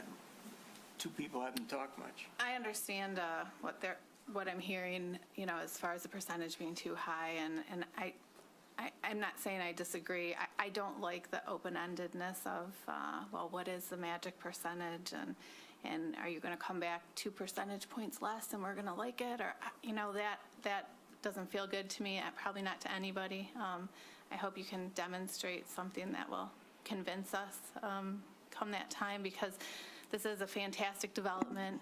I don't want to see you take the restaurant out. I think it helps make this development as great as it will be. Maybe you've thought of this, and you may not have the answer tonight, but BezTech's properties are also the All Seasons. That's right correct. down the street. Is there an opportunity for shared parking and you may not know tonight, but at All Seasons for the staff or employees that work in this building? Which I don't know what the numbers are exactly, but there are some in the retail and in the leasing office and whatnot. Is there? I don't know if that's something that you could use or could work, but just an idea. Interesting. I guess Good it's idea. something we could talk about. Interesting idea. Yeah, and by the same token, you've got properties very close. In fact, you and I have discussed this. Vacant properties or parking lots, very close proximity to yours, where employees could conceivably park on a shared parking arrangement. So there are ways to do this and still keep the restaurant, but it's up to you to figure out how. We haven't ignored that request. We just haven't I know. had success. It wasn't a request. We haven't, well, a consideration. We haven't had success yet. Yeah. Well, Because as you could imagine, and we know it's not just an annual lease of parking spaces. Right. It's a perpetual right. Yeah, we know. recorded document. I know. Yeah. I know. I understand. Yeah. It's hard to convince. Yeah. Any thoughts? Yeah, any final thoughts from the board? Yeah. Again, apologies if I got a little heated. You have something. Yeah, Mr. Curry. My 2 cents is that I find the argument by the developer and the architect compelling personally, and I defer to the expert analysis by F&V. I'd love to see this, and if there's a way to compromise, that'd be great. But I would like to express my inclination to agree with what you have. Thank you. All right. I think it's pretty clear that there's not going to be a motion to move forward tonight. At least one that's going to pass. Again, I do apologize if I got a little huffy. It was not intended toward either you or the developer. But I do get frustrated at times. You know, the analogy I have here, Mr. Soroki, Mr. Besnos, is that you've got a 10-pound bag, and you're asking the city to give you some additional fabric to make it a 12-pound bag, and you've come to us with 15 pounds worth of material. And I don't mean that, you know, any sort of connotation. I think you're trying to maximize your space and your use and your revenue of the building. I get it. I applaud it. Fantastic. But at some point, the ordinance matters, and at some point, it's too much. So I think you've heard this board say that they are inclined to accept or consider the 25 spaces that are compact. And I think you've heard this board say that they are willing to consider a waiver. It's your job to come back to us with something that we think we can get close to. You've heard numbers thrown about. We're not about to pin anything down, but I mean, you know, if you look at the total required uses of 344 currently, if you can get the waiver down somewhere in the 20 to 30% range of that, I think you're going to have a lot better opportunity to convince board members about moving forward with that than coming back with what we have, because I think you've heard it's a bridge too far for even all of us who really want to see this go forward. We appreciate that. And we got the sense that everybody wants to see this move forward. Yes. Mr. Dupuy, from a standpoint of process, would you prefer to postpone to a date certain? Oh, yeah. I'm going to ask the applicant, you know, this is a complex thing. I don't want to just assume it's, you know, X meeting, you know, tomorrow, but I also don't want to assume it's 6 months from now. Like, would it be helpful to you? Do you feel appropriate that in coming to the first meeting of May, the second week of May, if we made that a hybrid meeting, in order to help continue along, would be more advantageous than waiting to the second meeting in May to make your decisions? Yeah, I don't think there is a second meeting in May, is there? Oh, there's not? No, Oh, that's tied, yes. Okay, well, we would appreciate the first, I think it's the 12th, 13th. 13th, okay. Okay. Board, it would be my recommendation, I know that's typically a site, or not a site plan meeting, but it'd be my recommendation to make it a hybrid and to postpone them to that meeting. What's the date? 13th. May 13th. So I'll move that the regular meeting of May 13, 2026 be established as a hybrid meeting to consider both site plans and study session. Motion, Mr. Williams, do we have a second? Second. Second, Mr. Curry. Any conversation at a board level? To the public on the motion? Bring it back to the board. All those in favor? Aye. Aye. Motion unanimous. So the second part of the motion is I'll move that site plan and design review consideration for 34952 Woodward and 690 East Maple be postponed until the regular meeting of May 13, 2026. Motion, Mr. Williams. Do you have support? Second. Second, Mr. Curry. Any conversation at a board level? Did you make it clear it was a preliminary site plan review? Yes. Yeah, I did. I read it. To the public, anybody care to comment on the motion to postpone to May 13th? Bring it back to the board. All those in favor? Aye. Motion unanimous. Thank you. Thank you all. Again, Thank you. appreciate your time, and hopefully we can find a way to work through this. Thank you, members of the board. We'll see you in May.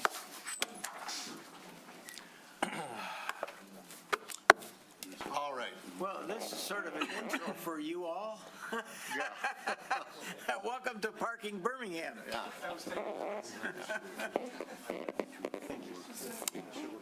All right, we'll move.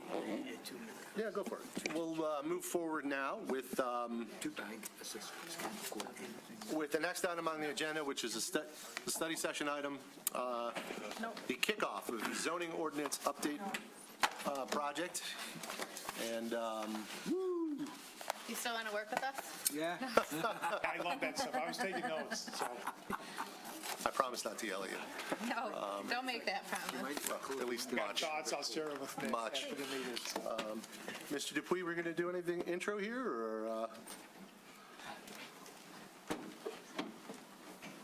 No. I think they've got everything that I would say anyways. All right, well, for the public, let's be clear. This is a project that we've talked about before. This is my first bailiwick at this because I was recused during the process of selection, and then on vacation, I believe, from one of the other meetings. As a result of the completion of our master plan, we now have to go through the process of updating, reviewing our zoning ordinance to update it as appropriate to be in compliance with the master plan. And along the way, you know, I know there's usually some house cleaning items that come up. The firm of Hauser Levine, a very well-respected firm, has been chosen and is here. And I believe you have some materials for us to consider. So if you could please just introduce yourself for the record and then begin to wow us. We'd be. Sounds good. My name is John Housel. I'm a partner and founder of Hauser Levine. I've got a couple of folks with me. Carrie Papelbon, who you've met before a couple times in this room. She is the day-to-day project manager, sort of the taskmaster for this project. Next to her is Jessica Eccles. She is a planner with our firm as well. You'll see us here often. The other person that will be here in the future couldn't make it today was Nicole Campbell. She is also a core part of our zoning team. You'll see her in the future. She right now, unfortunately, is trudging through a destination wedding that she's attending, not getting married yet, in Mexico. She's in Mexico rather than in Birmingham this evening. So again, thanks for having us here. We're thrilled to be starting off this important project. We know we're starting a little bit later than we had hoped to, but aligning schedules over the last couple of months has been a challenge. And we wanted to make sure that we had a date that was at your regular planning board meeting date for kickoff. So, but now that we've launched into the project, it'll be easier to set up a cadence going forward to meet sort of a regular status or cadence of meetings. So tonight is the kickoff for the update of the Birmingham zoning ordinance. We had a tour of the city this afternoon for a couple of hours with Nick.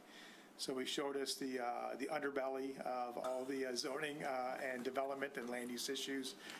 And all your houses. Yeah, right. Where all you guys live. So, yeah.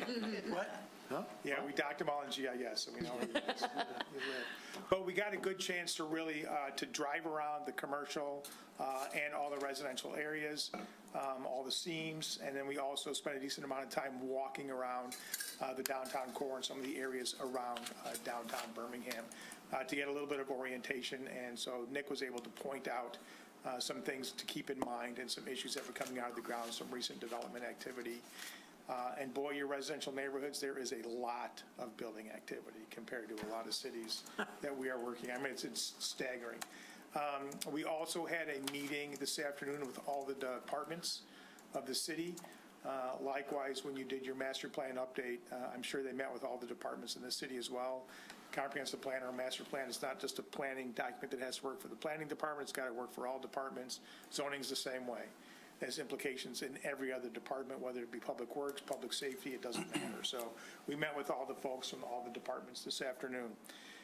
We got a kickoff meeting with you here this evening to go over some things, and then tomorrow we're going to continue our initial outreach effort. I think we have 5 different focus groups scheduled tomorrow during the day to meet with residents and neighborhood representatives, to meet with architects and designers, to meet with people who work in and own business in your commercial districts. So we're going to be having a series of 5 workshops, hour-long sessions to roll up our sleeves and get into specific insights and issues.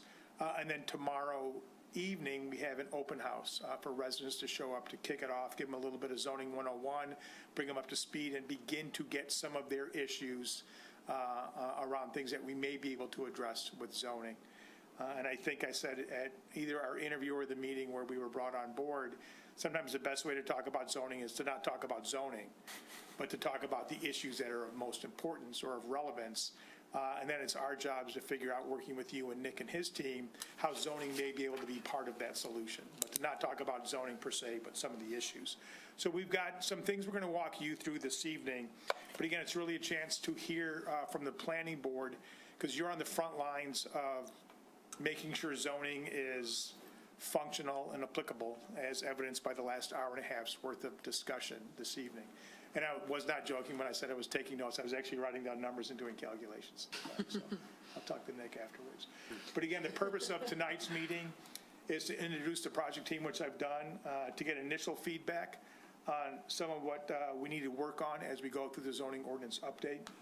We're going to go through an introduction of the project, and then a discussion where you really get a chance to let us know what you think we ought to be working on, and some of the things that you think are of most importance or relevance. It's the same discussion we had, although I would expect different rabbit holes that we go down, or discussions we go down, or weeds we go into today with your group that we maybe went into with the departments. And then to go a little bit about what the public engagement next steps are in the upcoming months of the process. We really have endeavored to put forth a scope, and I think you know this when we presented it, to engage the public in different ways at every step along the way over the next year, year and a half. So real quickly, why is Birmingham updating its zoning ordinance? You clearly know this, but it's to modernize and streamline it. I think it was either at the interview or last time we were here when we were approved by City Council and City Commission, and you attended that meeting as well, I think, and we talked a little bit afterwards. But we're not looking to reinvent the wheel. We're not looking to throw everything out. We're not looking to start from scratch. You drive around here or walk around here, everybody clearly knows you're doing a lot well, right? We want to make sure that we dial in some of the things that maybe you could do better at, and to look at some of the best practices that you may want to consider that may have applicability here. So we're not looking to change things for the sake of changing things. We really want to dial in and make it specific, and that's important. I think that's very important. But we want to modernize and streamline the code to make sure it's more user-friendly and that it works in its style in today's development practices. To align it with your master plan, you've recently redone your master plan. It took a long time, as they do. There was extensive community input, as hopefully we will get as part of the zoning ordinance. Although master planning input is usually more fun than zoning input. It's a little bit more engaged. But we want to make sure that we're beginning to get at alignment with your master plan. Integrate best practices. There is some remarkable work being done around the country. And just driving around some of your residential neighborhoods, I was talking with Nick about some of the similarities to some of the downtown neighborhoods around, like say downtown Bentonville, where they have Walmart World headquarters and a lot of billionaires and millionaires living there. And the downtown neighborhood, that historic neighborhood around their downtown, has become just white hot. It is the place to build. And some of the development activity and some of the pressures thereof, assembling several older single-family homes into one big new home. And I know you addressed some of these issues already. Process and improvement. Yours is a procedural code that can be cumbersome. There are a lot of things that have to be done to get something approved, whether it is the different bodies, the historic group, the design review board, the planning board, the city council. There's a lot of different groups that have to be met depending on this zoning board of appeals. So we want to make sure that in terms of the administrative function of the code, it is as efficient as it can be. Everybody has a level of fair certainty. They know what their expectations and requirements are when they engage in zoning, and people only know zoning as they engage in it. You don't do it for fun. We do, but there's something wrong with us. Most people only engage in zoning when they need something approved, right? And so it's got to work for that process, the administrative side.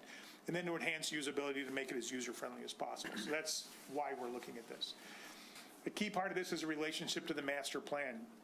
The master plan, as you know, it is aspirational. It is goals and objectives. It is recommendations. It is about a lot of things, but it is not regulatory. A master plan does not dictate what you can and cannot do with your property. It sets a tone for the types of land use, the development character that you would like to see over the next 10 to 20 years. In Michigan, they're called master plans. I think the requirement still is in place to revisit them or update them every 5 years. Zoning is regulatory. It is one of the most effective tools to implement your master plan. It's not the only one, but it is a crucially effective one. The ROI on good zoning is huge for the cost to get it done. So zoning is very, very crucial, but we want to make sure we align it with the master plan. And the ordinance update is essential to begin to implement the master plan recommendations. The scope of work are 7 different steps, and right now we're at steps 1 and 2. We're kicking off the project, and we're starting community engagement. These two things are done at the same time.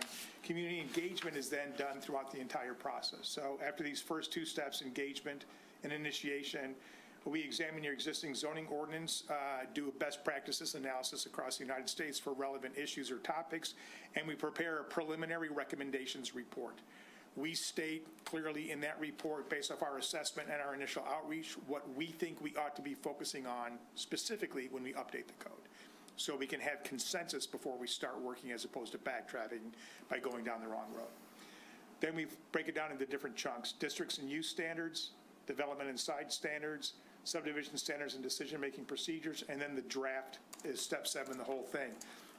The easiest way to think of the code, and we'll do this when we talk to the public, there's basically 3 sections of a zoning ordinance, no matter how many chapters you have. The first one is districts and use standards, right? So it's what is my zoning, what can I do, and what are my bulk standards? It's the easiest thing for people. For most people, that's what zoning is. That's it, right? The second section is design or development standards. What do drive-throughs have to look like? What do parking lots have to look like? What are landscaping requirements? What are screening requirements? They're not use-specific. These are design standards that are used throughout the city. They're often called rules of general applicability. It's just how you design things. And then the third thing is the administrative section. How do you get things done? So that's really a district's use and standards, design and development standards, and the administrative procedures by which you get everything accomplished. Those are the 3 pieces. So in steps 4, 5, and 6, we deliver those, and we have meetings to review those before we go on to the next piece. So the other thing we did here was sign codes, and I'll get into that in a little bit. We proposed to do your signage and have already started working on your sign code revisions. So this is the public involvement schedule over the course of the project and what we're going to be doing. So it goes from spring 2026, which is now, through summer 2027. And I'm not going to read these off, but you can see each one of these steps along the way. You can see all the different outreach things we're going to be doing along that. And if you look at the planning board meetings, you will see that over the course of this, there are several of those. You think there are 6 planning board meetings. So these aren't sort of like pretty dog and pony shows. This is where we roll up our sleeves, we show you what we've done, and we work through it. And we recalibrate and make the changes we have to make before we go on to the next chunk. But we work with you as a constructive group and a critical thinking group throughout the entire thing. We have several community open houses, and along the way, I think we have 4 different or 6 different campaigns, and that is, yeah. So, I'm sorry to slow you down. No, jump in. In terms of this chart, and I was at the meeting with the city commission, and the one thing Nick needs to incorporate into this schedule is updating the city commission as we go along this. I don't see it on the schedule, and we need to update the city commission as we go. So the last thing I want to do is, in the summer of 2027, is put something on them and hope for the best. So, and probably a way to do that, and I'll just leave this to Nick to think about and schedule, is we have twice a year meetings with the commission and the planning board. And we could certainly use, in this time frame, a meeting to discuss where we are, where we're headed, where we've been, and to involve both the planning board and the city commission and you in attendance at that meeting, because I don't want to get 15 months out and have the city commission say, what have you guys been doing? So we need to figure that into the schedule. And John, just in case it's not clear, I don't think we literally need to add it into your graphic here. Internally, we've been thinking about it. In our weekly check-ins, we've been discussing those things. I think the first opportunity we talked about is in October. June is a little too close. I'd say anything substantial, I think October would be something nice. But what you're suggesting, I think, just for the record, is, I'm going to make this up, if planning board meeting number 4 was in the fall of 26, well, let's make that our October joint meeting. Kind of conversation. 2 birds, 1 stone. Well, So, and the reason certainly. is because I made a promise to the city commission at the meeting you were at, that we would keep them involved. So have because I. that question So- came from the mayor. Yep. No, I had another suggestion. I wrote it down just before you spoke. I also would like to think that without making any decisions, that there might be an opportunity to have a dedicated planning board, sorry, turn it around, a meeting of the planning board dedicated to this, so that we're not connecting it into the other activities of our board. I'll take it a step further, that if there's any way possible for us to schedule these meetings appropriately, I would, and there is a bulk enough to talk about, I would very much like to do it like we did the master plan, where we have meetings that are strictly a study session on zoning. Again, I don't want the meeting to be 45 minutes long and we all pat ourselves on the back and go away, but if we've got it, I would love to be able to do that. I don't want you sitting here for 2 hours as we talk about, you know, lattice openings and screamed this And you that. getting mad. So a couple of things, a few things. One, I did neglect to mention that we have been having regular meetings with Nick and our staff, weekly or on a regular basis. So we've been doing that from the get-go. I do remember that conversation at that city council meeting. You're right. One of the worst things you can do is show up at the end of a process or near the end and say, here's 160 pages of technical language. That's overwhelming and not constructive. So we do need to keep them apprised along the way, and we can work that out in any one of a number of ways, whatever works out best, to keep the city council up to speed along the way incrementally, so it's not a big. So I didn't mean to derail you too much. No, but I you're didn't see fine. it there, and I just thought, well. Would you prefer comment as we go along? Or do you want to get through? How do you want to? I mentioned this before. I'm one of 9 kids. Nobody waited for you to get done speaking before they told you what they thought. So jump in at any time. This is a conversation. It's not a presentation. So. Okay. All right. Well, the only thing I would say with community engagement, and I'm sure you've heard it before, is, and I apologize, I haven't been at the meetings because of recusals and whatnot, but I think it's important with the community and frankly with the commission that we educate about what zoning really is, what we are doing, what we're not doing. That's a big one too.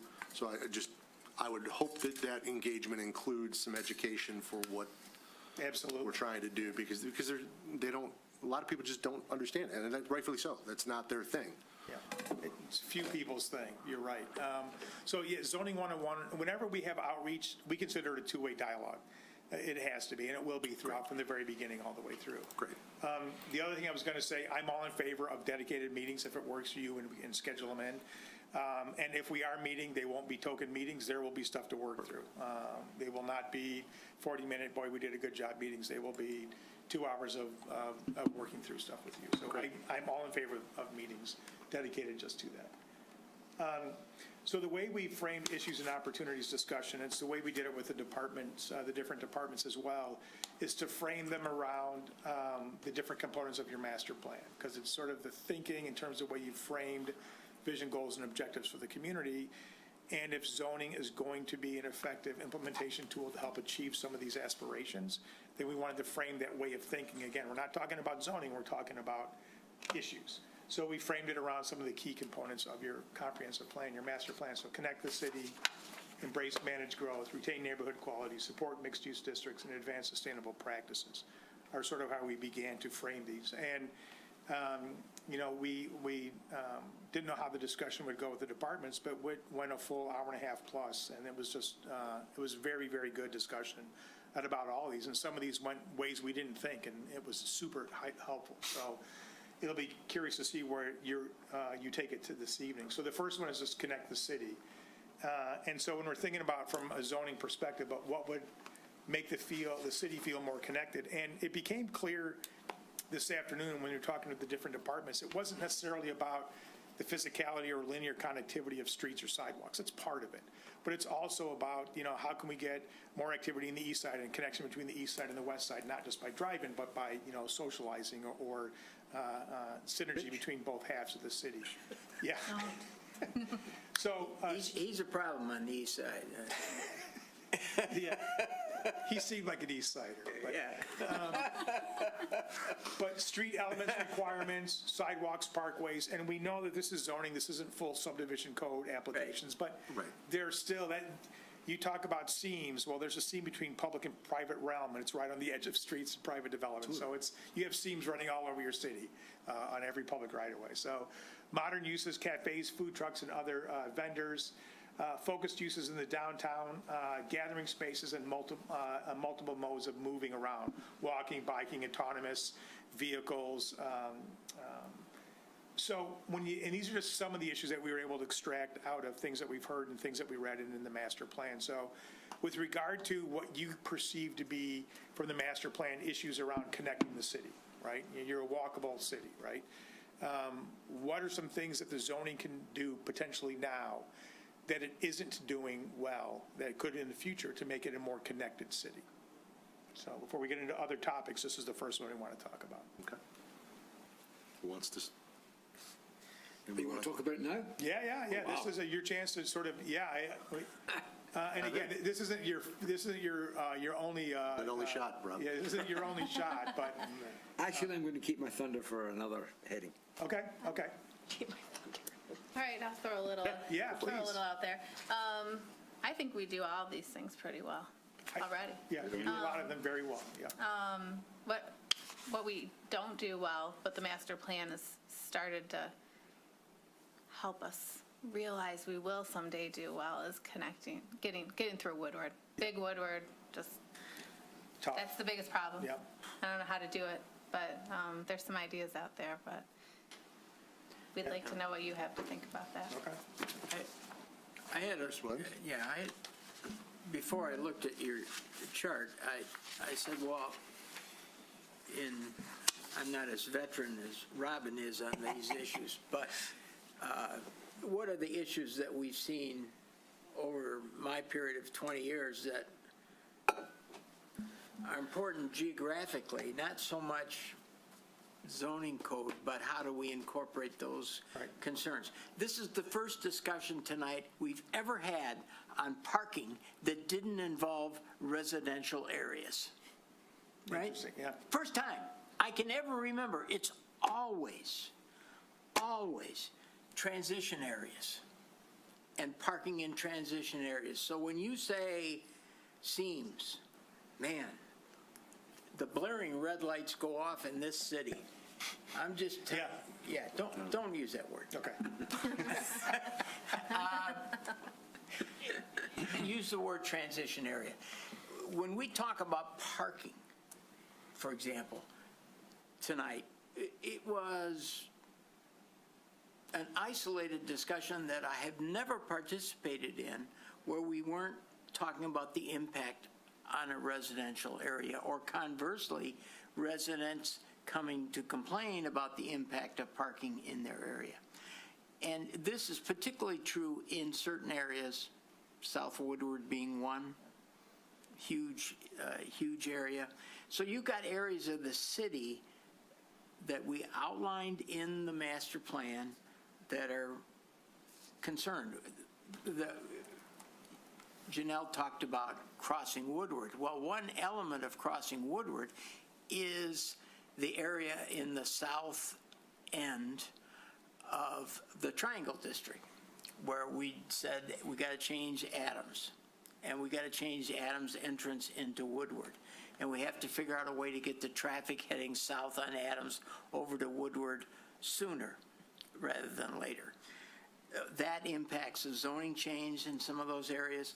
But it's not just the east side of Woodward in the Triangle area. It's connecting to the west side of Woodward, and particularly in the area of Lincoln.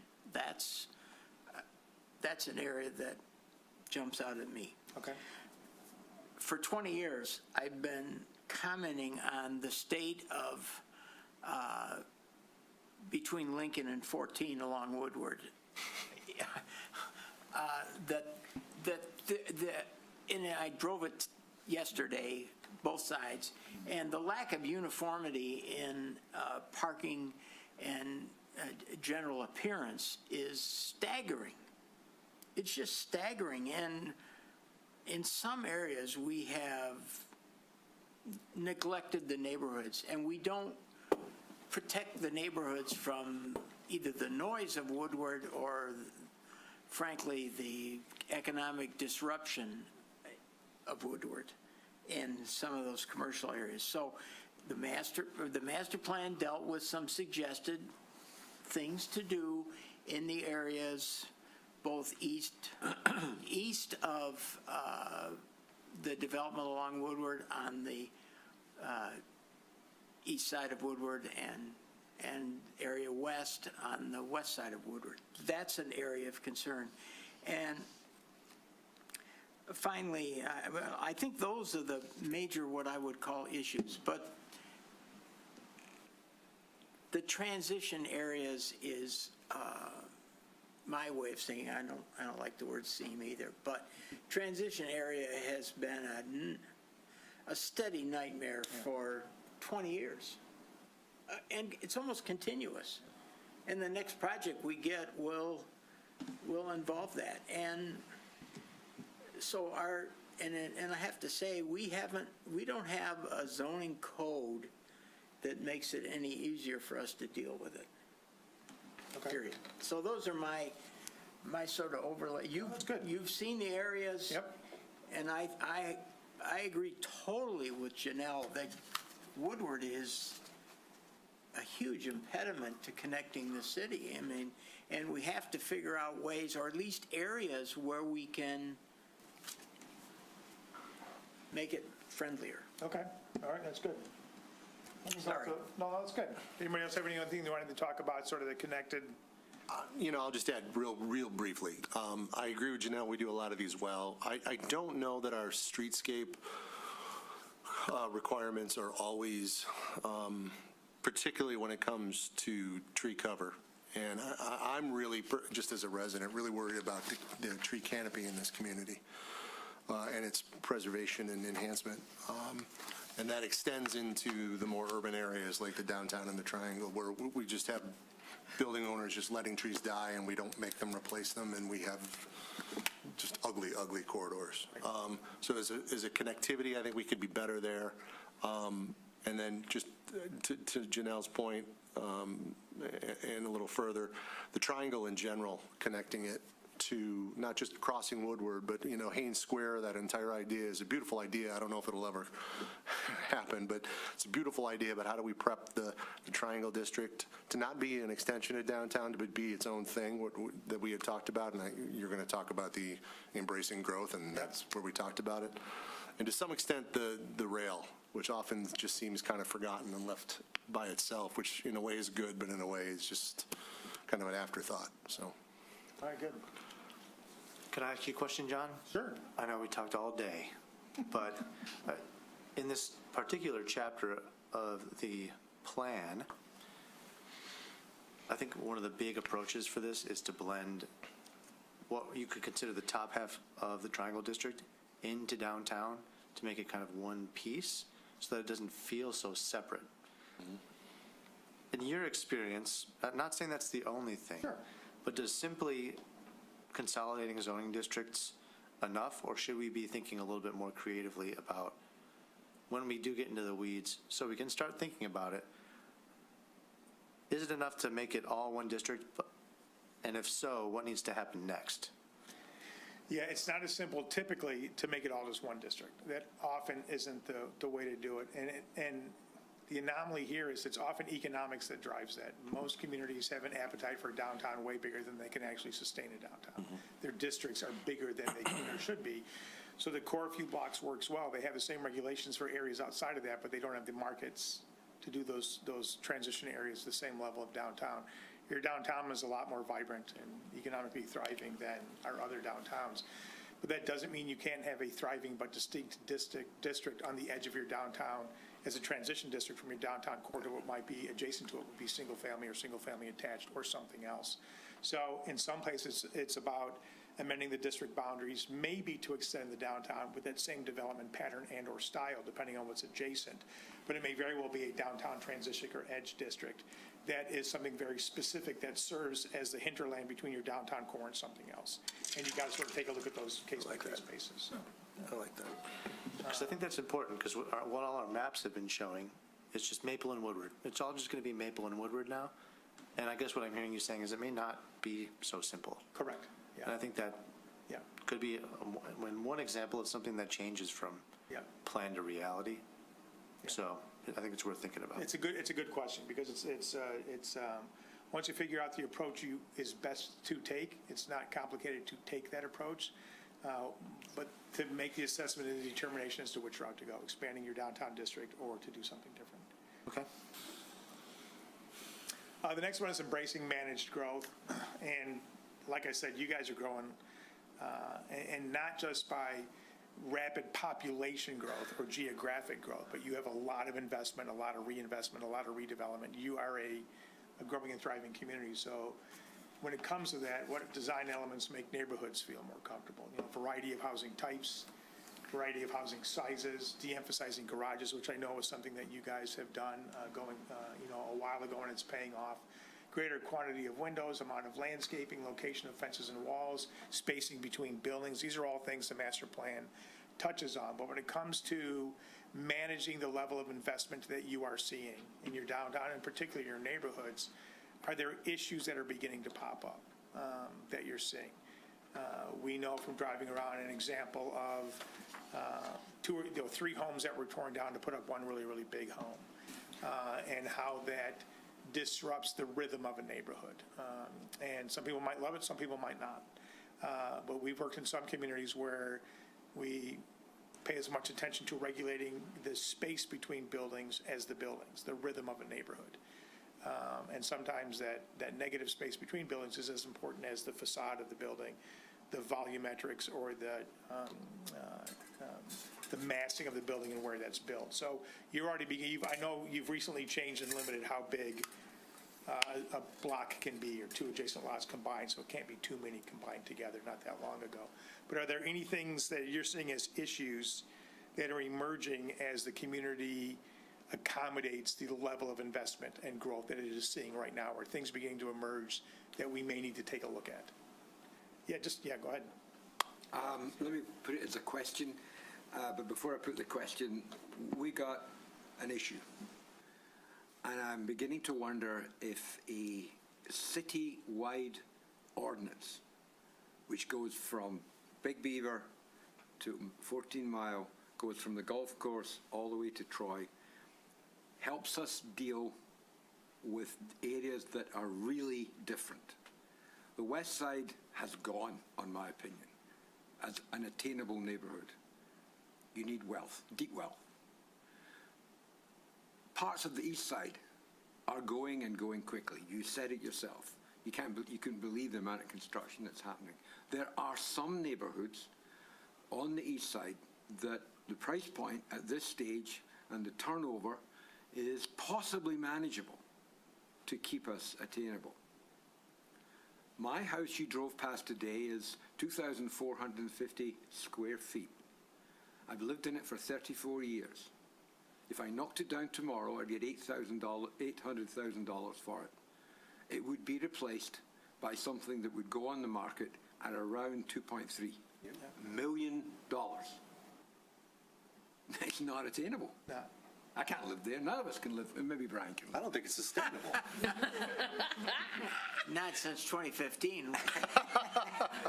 We'll leave that off the record. But my question is, in your other work in cities like ours, have you discussed the way in which the planning system, and even the sharp end of the planning system, the zoning ordinance, can deal with areas that have not yet experienced the teardown saga that we have seen and will continue to see? Yeah, it's a good question. It's discussed in a lot of communities of similar considerations where they become the value of the land exceeds the value of the improvement on the land. That is the formula for a tear down. It's that simple. And where that begins to happen, there's a lot of discussion around it, but there's often lack of political will or appetite to put something in place to prevent it from continuing to happen. It's just sort of acknowledged as a challenge, if you will. What some communities have done is they have looked at, and it seems to be used less and less now, but they've looked at changing the bulk regulations in certain neighborhoods that have not yet been affected. And whether it's limiting FAR, whether it's limiting the lot coverage, whether it's limiting the size of lots, some other means to still allow investment, but maybe not the same level that might be in another part of the community. But it's a very challenging thing to do, so it gets discussed, but in most places, it doesn't get done. Oddly enough, in some communities we've worked in, they've done it outside the zoning, but short-term rental restrictions for certain areas to make sure a portion of the neighborhood is available for residents and not just people who want to vacation or be in the area. They just say this part of the city you can use short-term rentals, this over here hands off, because we need a place for people to actually live. And that prevents a certain level of artificial market investment that makes things investable for short-term rental. And if that's not viable, it stays lower cost for residents to live all year round. But zoning changes to try to throttle the market, most communities won't go there. They will if it's a historic district. They can take a run at it that way. One of the most important and vital, attainable, or affordable housing products that cities are lacking is single-family detached homes. I mean, not all people who are looking for attainable homes want an apartment. They want a place for the dog to run around and the kids to play around in the background, something where they can live in a great community in a lifestyle that is single-family detached. So just putting up apartment buildings, which even if they're attainable or affordable, it's one type of attainable unit. And what you're losing is historic, but not historic in terms of historic designation, but older, modest, well-maintained, very desirable, attainable product. And that's getting lost in communities that become rapidly popular or investable. So we could do some research to find out some people who might be doing a good job of that. I've not worked personally in one that has successfully been able to or had the will to take a shot legitimately at trying to thwart that. Thank you. That's exactly the conclusion that we've reached. Sorry, I have reached. Yeah. So if you could think about it as we go forward, that would be great. Yeah, and we'll dig into it and see if we can't find anybody that's successfully been able to do it. It is a tough thing to grapple with. So. That was exactly going to be my question as well. Because we do still have some areas where we have 1,200 square foot ranch houses. Yeah, we saw several, yeah. We're losing them every day. Yeah. But, they're perfect for seniors and for people downsizing and for young families, and we're losing them.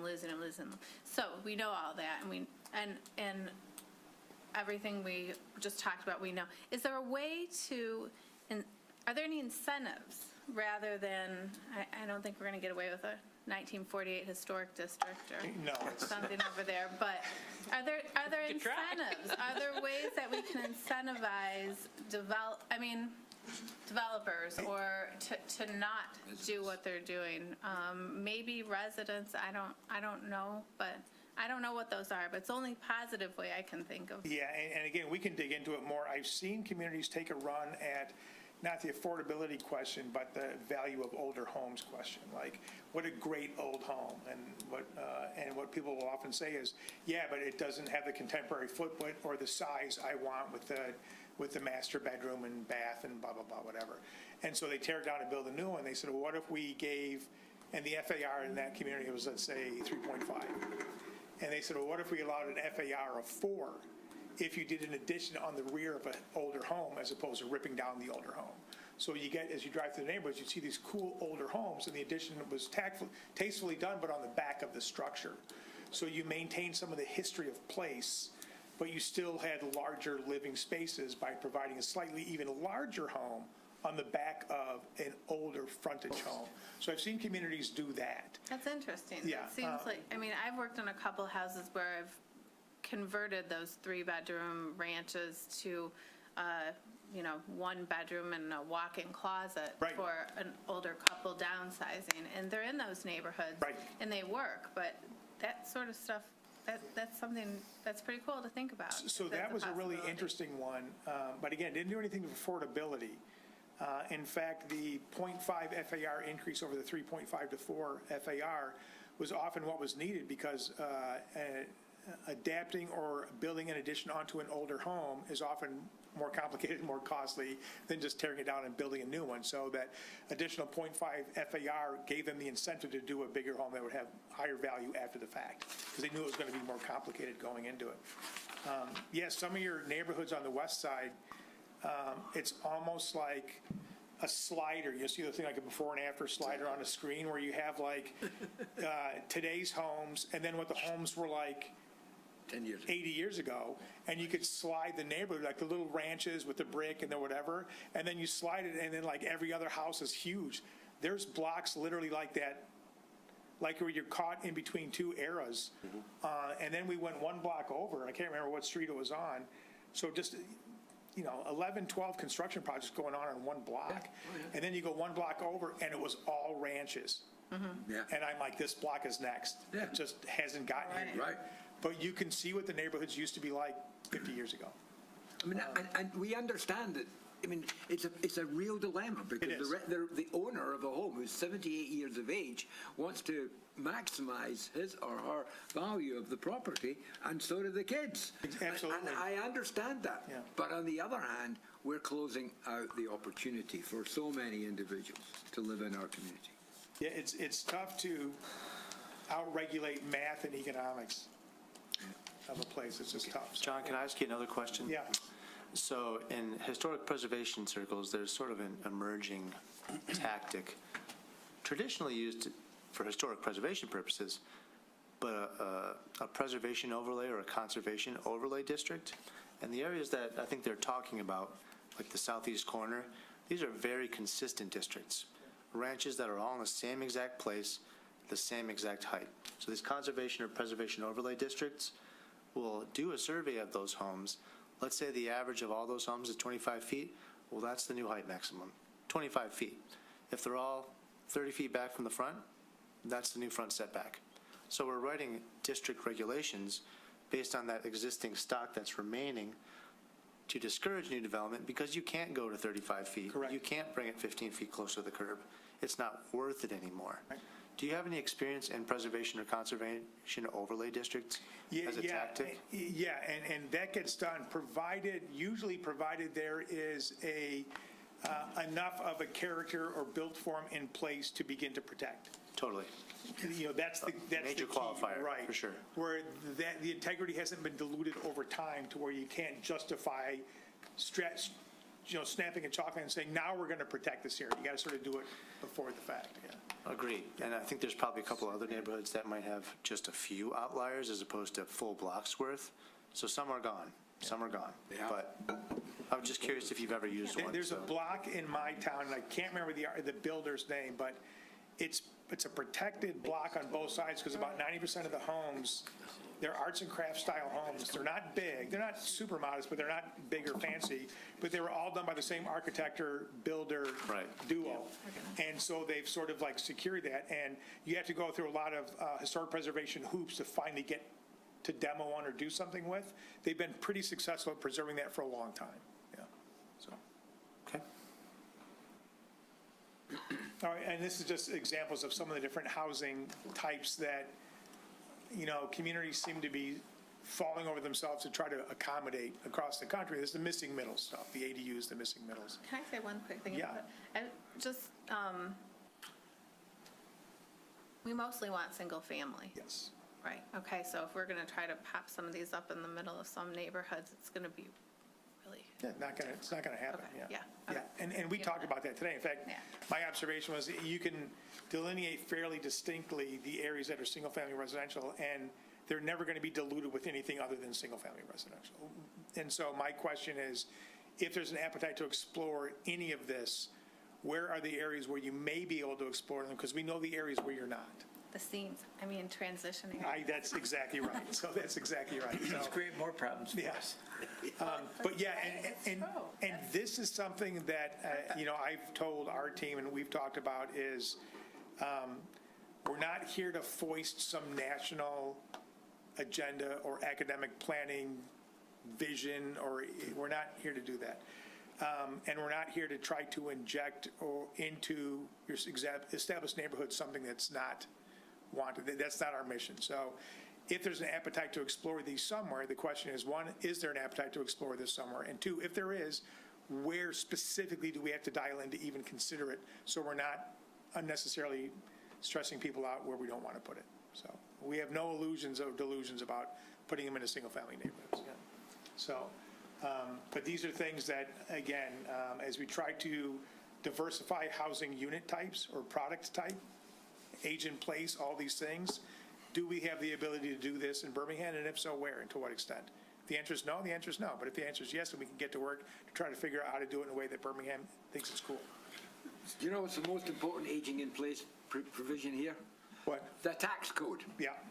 The older you are, the longer you've stayed in your house, the less percentage of your income goes untaxed. Right. So all these oldies, like me, are sitting around paying almost nothing. Yeah. And it's making it very difficult to move. Yeah, because you can sell for a lot, but then where do you go to? And, oh, I know, Yeah. I know. So you rot in your own place. Wow.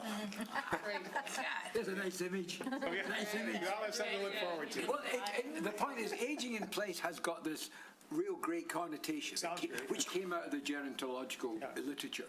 But really, there's a lot more going on than that. Oh, 100%. It's yeah. not all Yeah. smiley faces. Right. So, All right, so again, just something to think about as we go through this process. Again, we're not trying to put duplexes, triplexes, quadplexes, or anything else into neighborhoods that don't want them. Not looking to do that. If there's an appetite to consider them or explore them, in what areas and to what extent. So the one concern I have, and I'm just going to say it, I don't mean to get into a big discussion.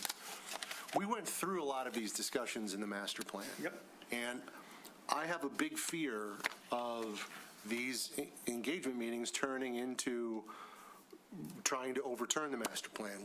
We've made decisions. Yep. And I don't want to relitigate those. You don't either, yeah. Here's my suggestion, my heartfelt pleading with you. Don't relitigate them. Yeah. So don't go into a meeting and say, well, where do you want it? Yeah. We've already made that Talk decision. about it, yeah. Say, these are the type of homes we're considering here. Right.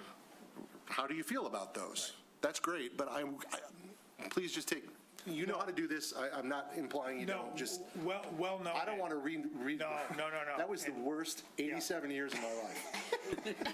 And it's funny, when we even said to the departments this afternoon, the zoning, and I said this at the interviews, the zoning process is not the process to figure out policy. The policy has to be done in the plan. That's why you have all those knockdown, drag-out Exactly. policy things and vision and goals and objectives. Then you take that and say, how can zoning help implement this policy? So we are not looking to revisit any policy discussions. We're not. Because that's where most cities derail zoning.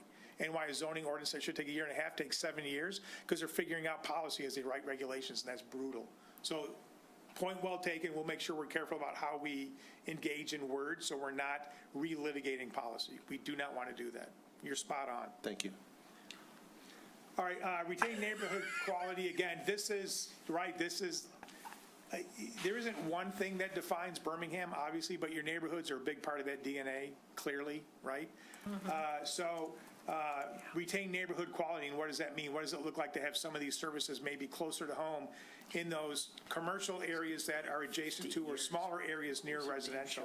So restaurants, cafes, convenience retail, daycare, nail or hair salons, banking or financial institutions, gas stations, car washes. Car wash, We talked before about some of these commercial areas that are smaller near the neighborhoods, not by the downtown, but they may have the opportunity for a small bakery or a neighborhood coffee shop or whatever, but maybe the parking is way too onerous, and they just can't do something that is designed for people in a few blocks to walk there and get a coffee. So We have those examples right now.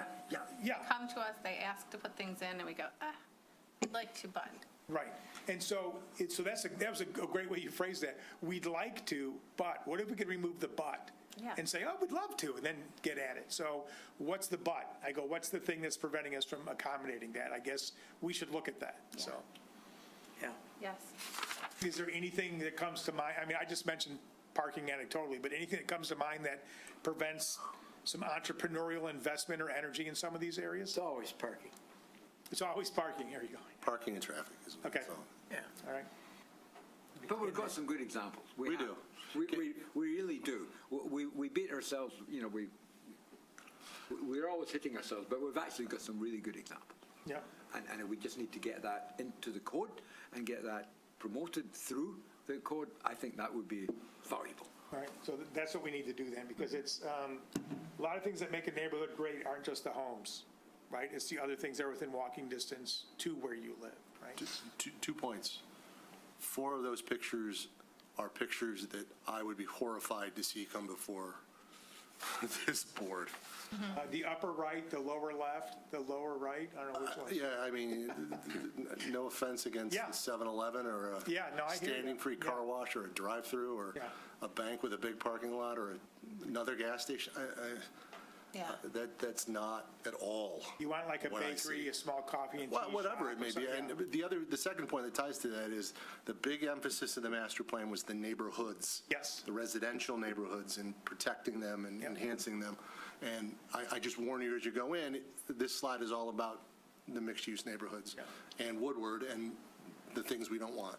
Well, I think. So I'm just reacting to Yeah, photos. no, and that's valid. So, and I think what we're trying to figure out here is not to alter the residential component of neighborhoods, but the areas or the things that are near or proximate or on the perimeter of neighborhoods that aren't residential that add to the amenityness of the neighborhood. But part of the retaining neighborhood quality that the residents spoke of during the master plan process was about the residential neighborhood quality. Right. And it ties specifically to what Robin brought up about these smaller homes in certain neighborhoods, the Torrey neighborhood that is being ravaged at times, according to certain people. Yeah. With just these tech houses that are popping up and just construction to the left, to the right of everybody in these beautiful homes that could be the family home, starter family home of Birmingham neighborhood.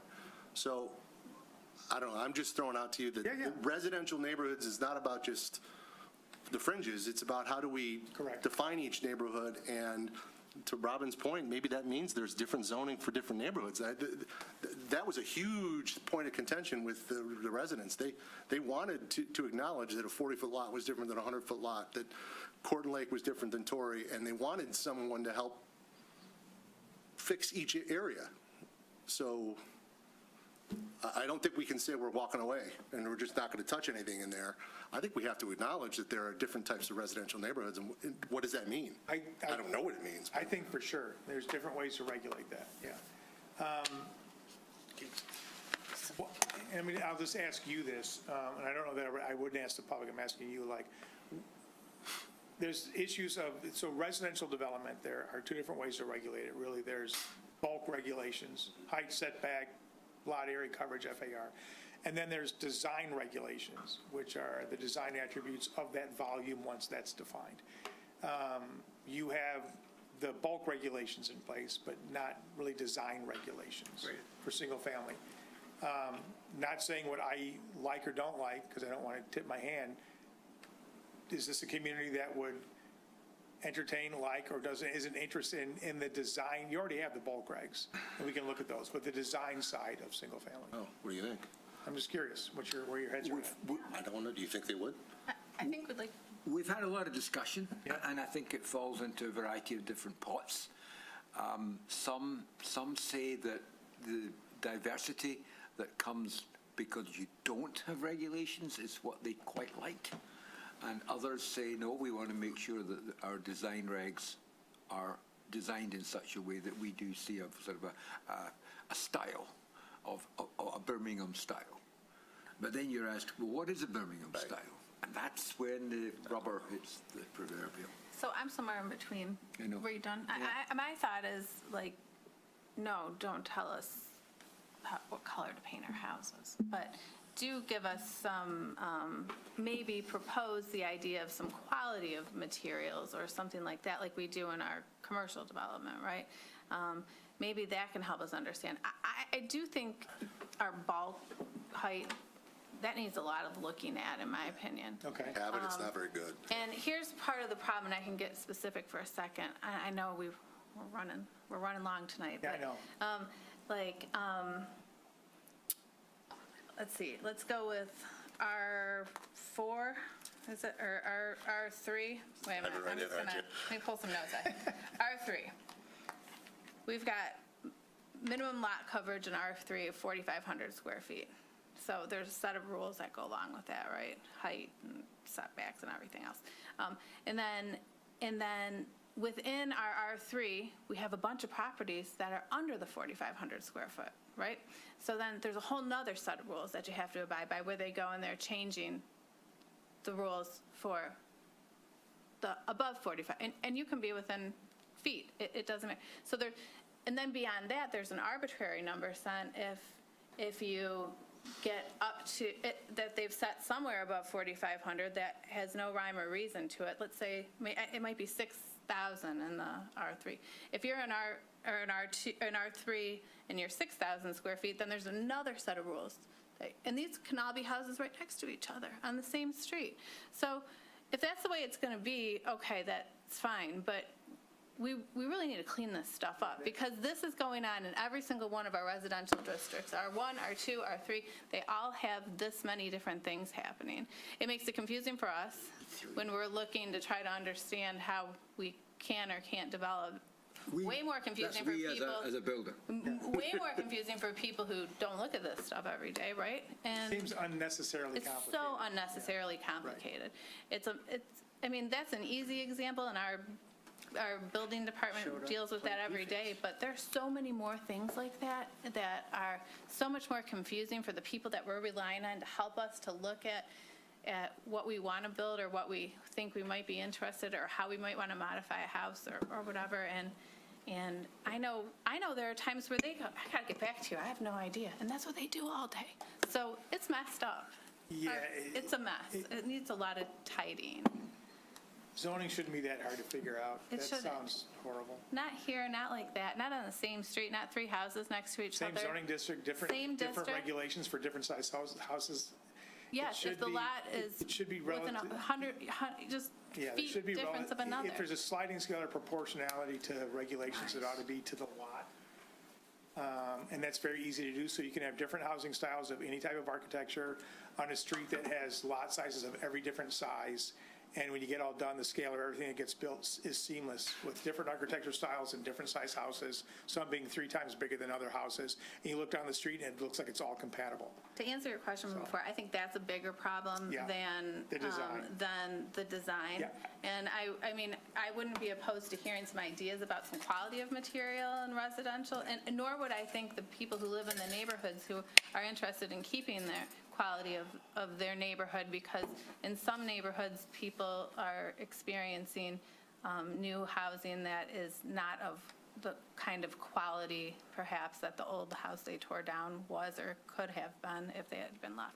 So maybe that would be a way to look at it, but no, we don't want to know what color to paint our house. But Not then- that you're even. But then the irony of this conversation, which is very interesting, is that we don't have it. We don't have it. Doesn't come here. Right. None of that comes here. Oh, yeah, we don't know that. Yeah. We don't sit there.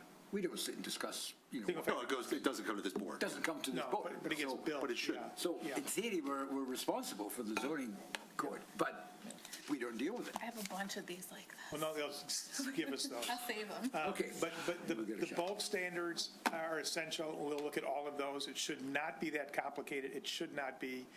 Design regulations, I'm of the ilk that if you get overly prescriptive, it's a disaster. You will out-clever yourself. You think you're going to put in regulations that make everything look good, and the first 5 out of the gate, people are like, how did that get built? All you have to do is go into a community that has a 50% brick requirement, and 3 houses in, you know they have a 50% brick requirement, and it looks horrible. So, and when you do that, you don't want to get prescriptive in dictating design. You want to establish a minimum threshold of quality. It's a different type of design criteria. So I think you're spot on. Good.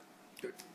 All right, again, this gets to the neighborhood quality, right? So this is sort of a sequence here, but variety of building styles and sizes, greater quantity of windows, screening, landscaping, access to park, appearance of signs, lighting has come up as outdoor court activity or whatever, and I guess right now, lighting isn't regulated. In residential. And we've worked in towns where we can put in place, I think, some that, again, you want to eliminate the worst-case scenario, right? And we can put in some standards that would not be objectionable to begin to mitigate some of those horrible offenses. But But this begins to get at the size, the style, the architecture, some of the things that we just talked about when we get into this neighborhood quality. And this gets, Mr. Chairman, sort of your comment about not when we were talking about, so what neighborhood commercial uses could service the neighborhood, but this gets at the quality of the residential piece of those neighborhoods. And Just be sure your photos support that. If you're going to residence, you're not showing Starbucks, you're showing. correct, right, You know. right. So, yeah, right. But this really gets at that, how can we, and again, we know there's a lot of variety out there for residential. Lighting's a big deal. Lighting's a big deal, yeah. It's huge. And it's often not uncommon, very regulated for commercial and industrial applications. Oh, yeah. Half a foot candle at the property line, measured at 100%. chest height, whatever. You know where else we don't do a good job at regulating it is on our city public property. We're like the biggest offenders of screwing this up, in my opinion. I see, we don't follow, this happens all the time, and I don't know how we fix that, but. It's a I mean, policy decision. The it's- city's not required to file its own ordinance until the There's city's something wrong with it. commission says we do. And lighting's a great example there. I know it's getting late and you probably want to go back to bed, but take a walk around the neighborhood at night and you'll see the city lights. From warm light to you need sunglasses to walk past this Yep. light post. And it's absurd. And So and they- lighting can seem complicated as technology advances, but it's four things. There's line of sight to the filament or the light source, the glare, the squinty thing, spillover lighting, night sky, stuff going up, or the color of lighting. And I don't mean like a neon blue sign, I mean like cool light, warm light, blue light, white light, like. Calvin. Yeah, no, sorry. You read about the red light phenomenon in Europe? No. Yeah, municipalities are being encouraged and actually doing it, putting in significant amount of red lights because it doesn't have an impact on the animal and bird life. Interesting. I've done a lot of reading about the red light districts in Detroit from back in the day. No, that's a different. Yeah, but that's a different type of red light.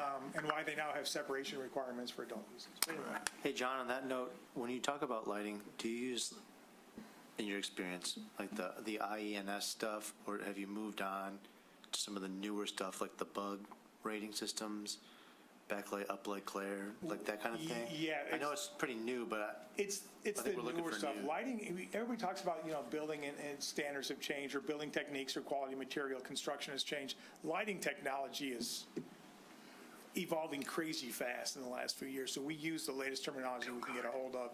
Unless the city says this is too complicated, to keep it simple, we're not getting to that level of regulation. it's really complicated right now, so It is. I'm looking for simpler, Yeah. so. Simpler is better, I think, so we can do that. Okay. Parking, we've heard that parking is already an issue from a lot of different folks. And to one person said, please examine our parking's a mess. It's way off. And I go, do you require too little or too much? They said, we require way too much parking.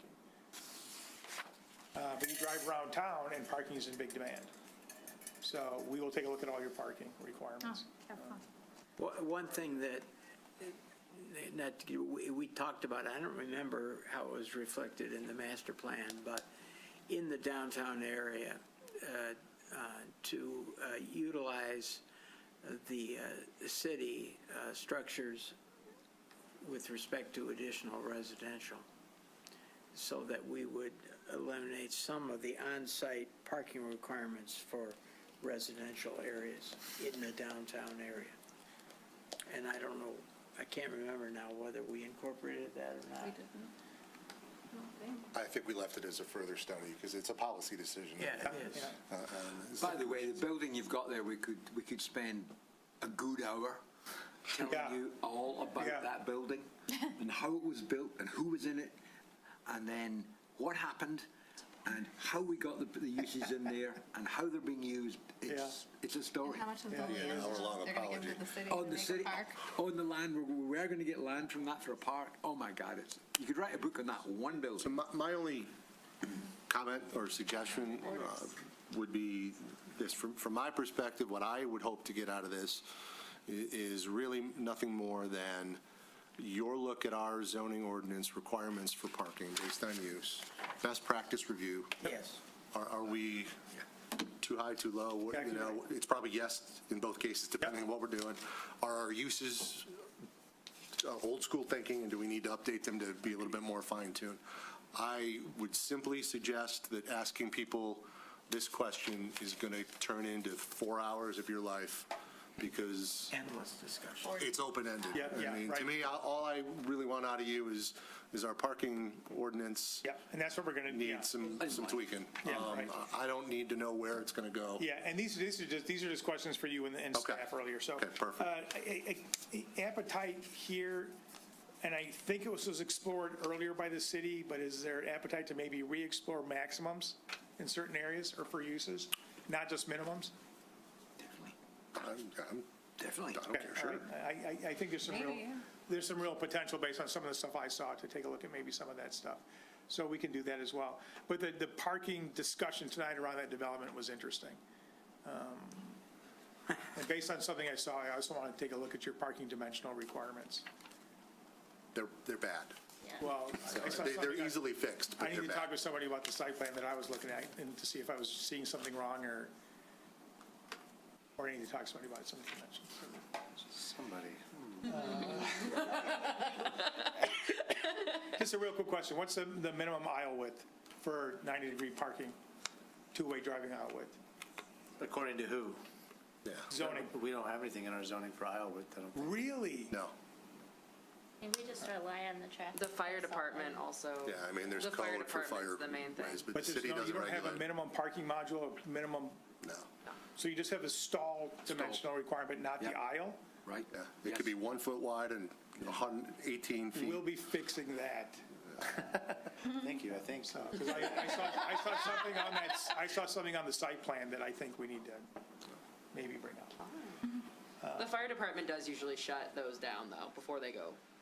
For example, like I have a site plan right now that it's gone through approval here, but the fire department says it's not, the aisle, the turn radius isn't enough. It was like 16 feet in one area, it needs to be 20 for them, so. Well, we sent They do. these plans to the fire department. For comments, they did comment, but 95 absolutely.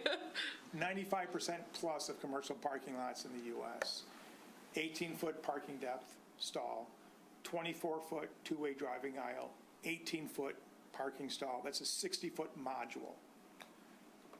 That's 95% of parking lots that work in the United States for commercial. So there might be some dimensional standards with what I saw, but if it's not a requirement. Mixed-use districts, again, activate sidewalks, public spaces, variety of housing types within them. You have a lot more multifamily and single-family attached than I would have thought, except for driving around the last 3 visits that I've been here. You have a lot more than I thought. You may be partially defined by your downtown and your single-family neighborhoods, but you've got a lot of multifamily, and I didn't know you had as much as you do. And a lot of new coming online, which is nice to see, so. I thought that was great, but it gets back then down to the amount of design of parking for both bikes and cars, so. And then sustainable design. We did get some interesting feedback from from staff, but these are the issues that revolve around the sustainable initiatives of the city: stormwater management, tree preservation, green building and energy efficiency, renewable energy options, dark sky, that's the lighting thing I was talking about, bicycle amenities, and electrical charging stations, and some other things that were mentioned about sort of sustainable best practices in development. So I didn't know if there were any thoughts on what you could or couldn't do better or want us to investigate. No? Okay. Question to staff. Tree ordinance, not us, not the zoning code? Isn't it? We asked John that earlier, and I think the short answer is probably not in the zoning ordinance. There's some little things I think you could do, correct me? Yeah. But the big But the big tree one, ordinance the that big tree you would replacement think of ordinance? is not. Right. If it makes you feel better, I am bringing a draft to the ESC for a tree ordinance in 2 weeks. So it's in the process. The zoning ordinance will have landscape standards in a landscape section, but often around perimeter landscaping, parking out landscaping, foundation landscaping tied to development. Right. It can also have tree replacement language if city wants it. It's like if you remove a tree, you have to replace it X amount in kind. But a tree preservation ordinance, which is language around preventing trees from coming down, whole nother ballywick, not in zoning, and those are challenging to get across the finish line. Correct. Okay. I've worked on several. so. Yes. All right, and then development review process, and this is one where we think we can clean things up, and that is, what you have to do to get things approved, right? What is the process? What are the requirements? What's the timing? Who you got to see in what sequence? There's a little bit of ambiguity around a lot of moving parts to get things approved and reviewed. And we think we can clean that up quite a bit. So I don't know if you had any thoughts about the procedures that you are a part of, procedures that you're not a part of, but you're aware of that need to be examined. Because to me, that's one of the most important parts of zoning, and it's often the most underserved, is getting your procedures correct. You know, I'd be happy to talk offline. Okay. I've got 30 years in urban land development experience, and I can tell you that there are things that I look at in our ordinance and as far as what we're required to do. Yeah. And I kind of shake my head, but it's policy, it's procedure, so I'd be happy to provide you any input. Would love to get a sit down on that, because I said before, most people only know about zoning to the extent they have to engage it. And they engage it through your processes. And if your processes are bad, it doesn't matter how good your regulations are, it'll be a horrible experience. And my experience on the building side of things, and I'm not a $100 million developer like some of these guys we had tonight, but it's excellent. Oh, that's good. It's the process is excellent. Sometimes it takes a little longer than you want. Staff is excellent. You have a question, they're there, they can help you. So, I actually think this. So that's great to hear. this is a That's really good to hear. place. Now, you might want to talk to the big guys. They probably have a different answer, or maybe they don't, but they do a good job as far as, They'd say whatever it takes to get the development approved. So. yeah. And John, I think I'm self-serving. I think it's entirely tied to staff here.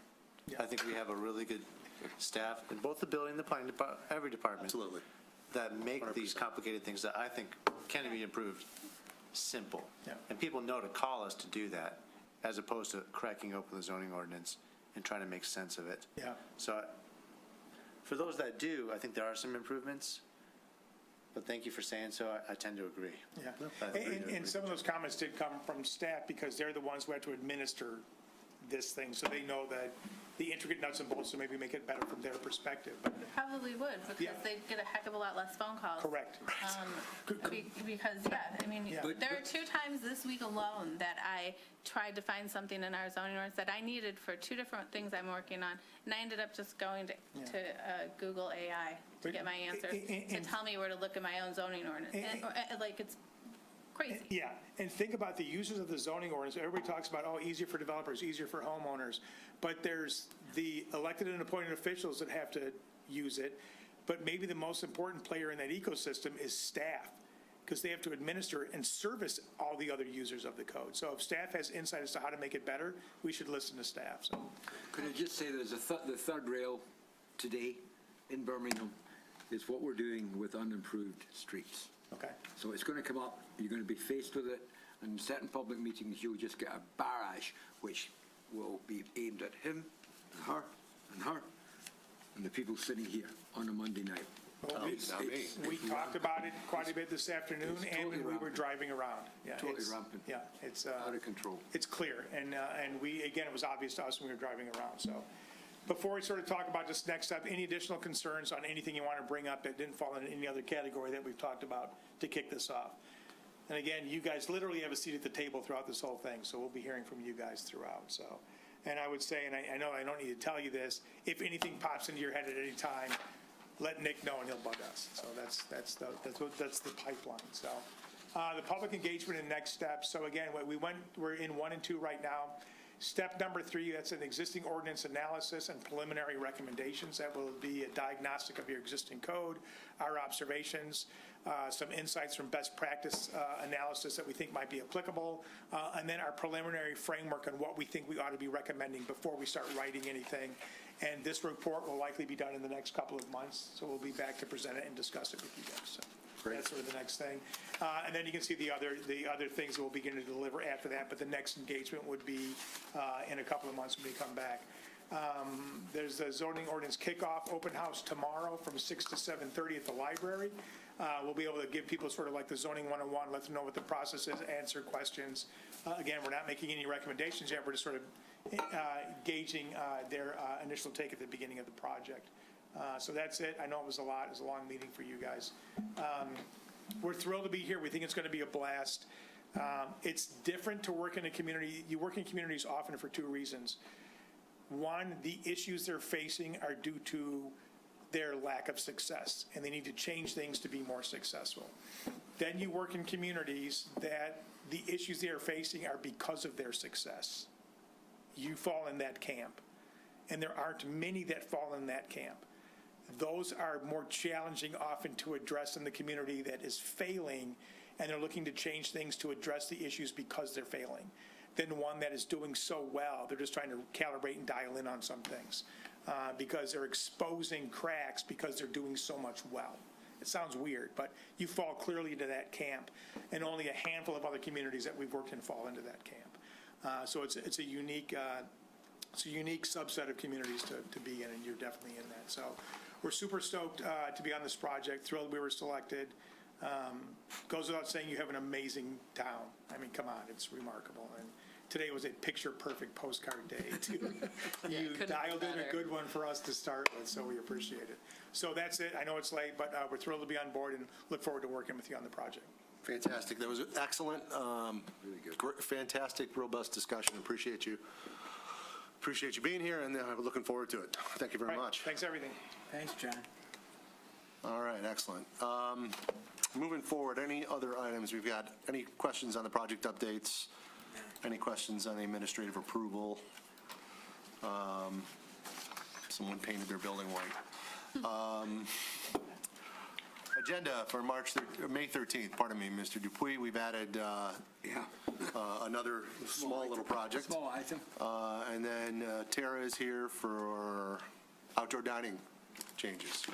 Okay? Yeah. We've got a standing session for the zoning ordinance. I don't know if there'll be much there. No. But that's kind of on the agenda just as a standing item, Yeah, correct? right. So that'll be for May 13th. There is no second meeting in May, so the next meeting would be in June somehow already. Excellent. Chairman? Yes, Mr. The consultants here, is the website up that you were having? Yes. Website? Yes. So address? It's actually, we decided to host it on our own webpage this time, as opposed to them creating a separate, Okay. or hosting a separate, whatever the term is, whatever. Yeah. It's bhamgov/zoning ordinance update. Zoning ordinance update.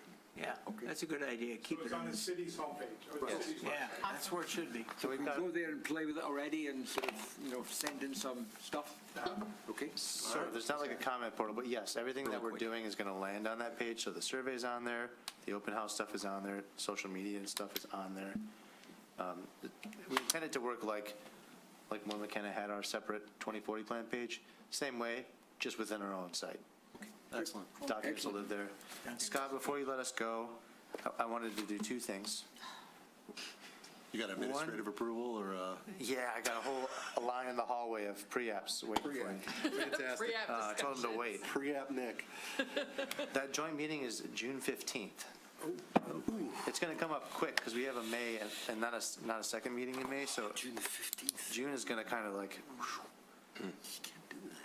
so we've got to do it because we've got to update the commission. So we'll start probably in May, bringing you some ideas besides the zoning ordinance, if anything, because I need to dial that in soon. All right. The second thing is I thought you should know that the site plan for the Hunter House site is officially expired. Oh, my God. So it is, their entitlements are no longer, No. but I think you'll be potentially pleasantly surprised when it comes back soon. The old Hunter House site. Yes. Oh, right. The Hamburg, what, Hamburger heaven. the white box. Better burgers. The white box. They've got a new team, and it's nothing against any of the old team. I think they're taking my recommendation to really freshen it up. Freshen up the faces, freshen up the proposal. Just start from scratch. So be prepared, because I think that's coming back this summer. Wow. Wow. All right. This is going to be Two quite the summer. most big important summer. corners in all of southeastern Michigan. In the whole country, the world. Two important corners in the world. All right. right, last bit of business, Mr. Curry. Two things really quick. Based on your presentation and the interaction with the board and filling their questions, I think it reinforces to me that you are a fantastic choice for this job. Secondly, would any of the board members be welcome to participate in your symposiums, or your focus groups, or? Yeah, so again, we never say people can't come, right? And so like a lot of times elected or appointed officials will come.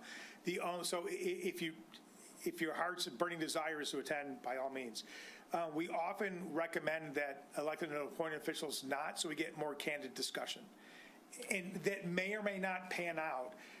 But I have been at meetings where someone might, with all the best intentions, says like, Carl, city manager Carl or plan commission member Carl, Carl, 3 years ago you approved this. I don't know what you were thinking about when you did that. And as opposed to having a conversation, third-party perspective opens us up to a lot more candid conversation. So if you want to, we're not going to say no, but we typically recommend that it just be us in a room so we get more candid conversation. Well, nobody knows who I am anyway. The answer I think it might be, I would be Feel free. I'd be a beneficiary of the, Yeah, so I might tell you That's no, our answer, so. we're not even going, just for the record. Oh. It's only them. We'll see you all at the open House. At the open house. Oh, you're going to Smiley drink. faces. Any other business before the board? No. Hearing that, meeting adjourned.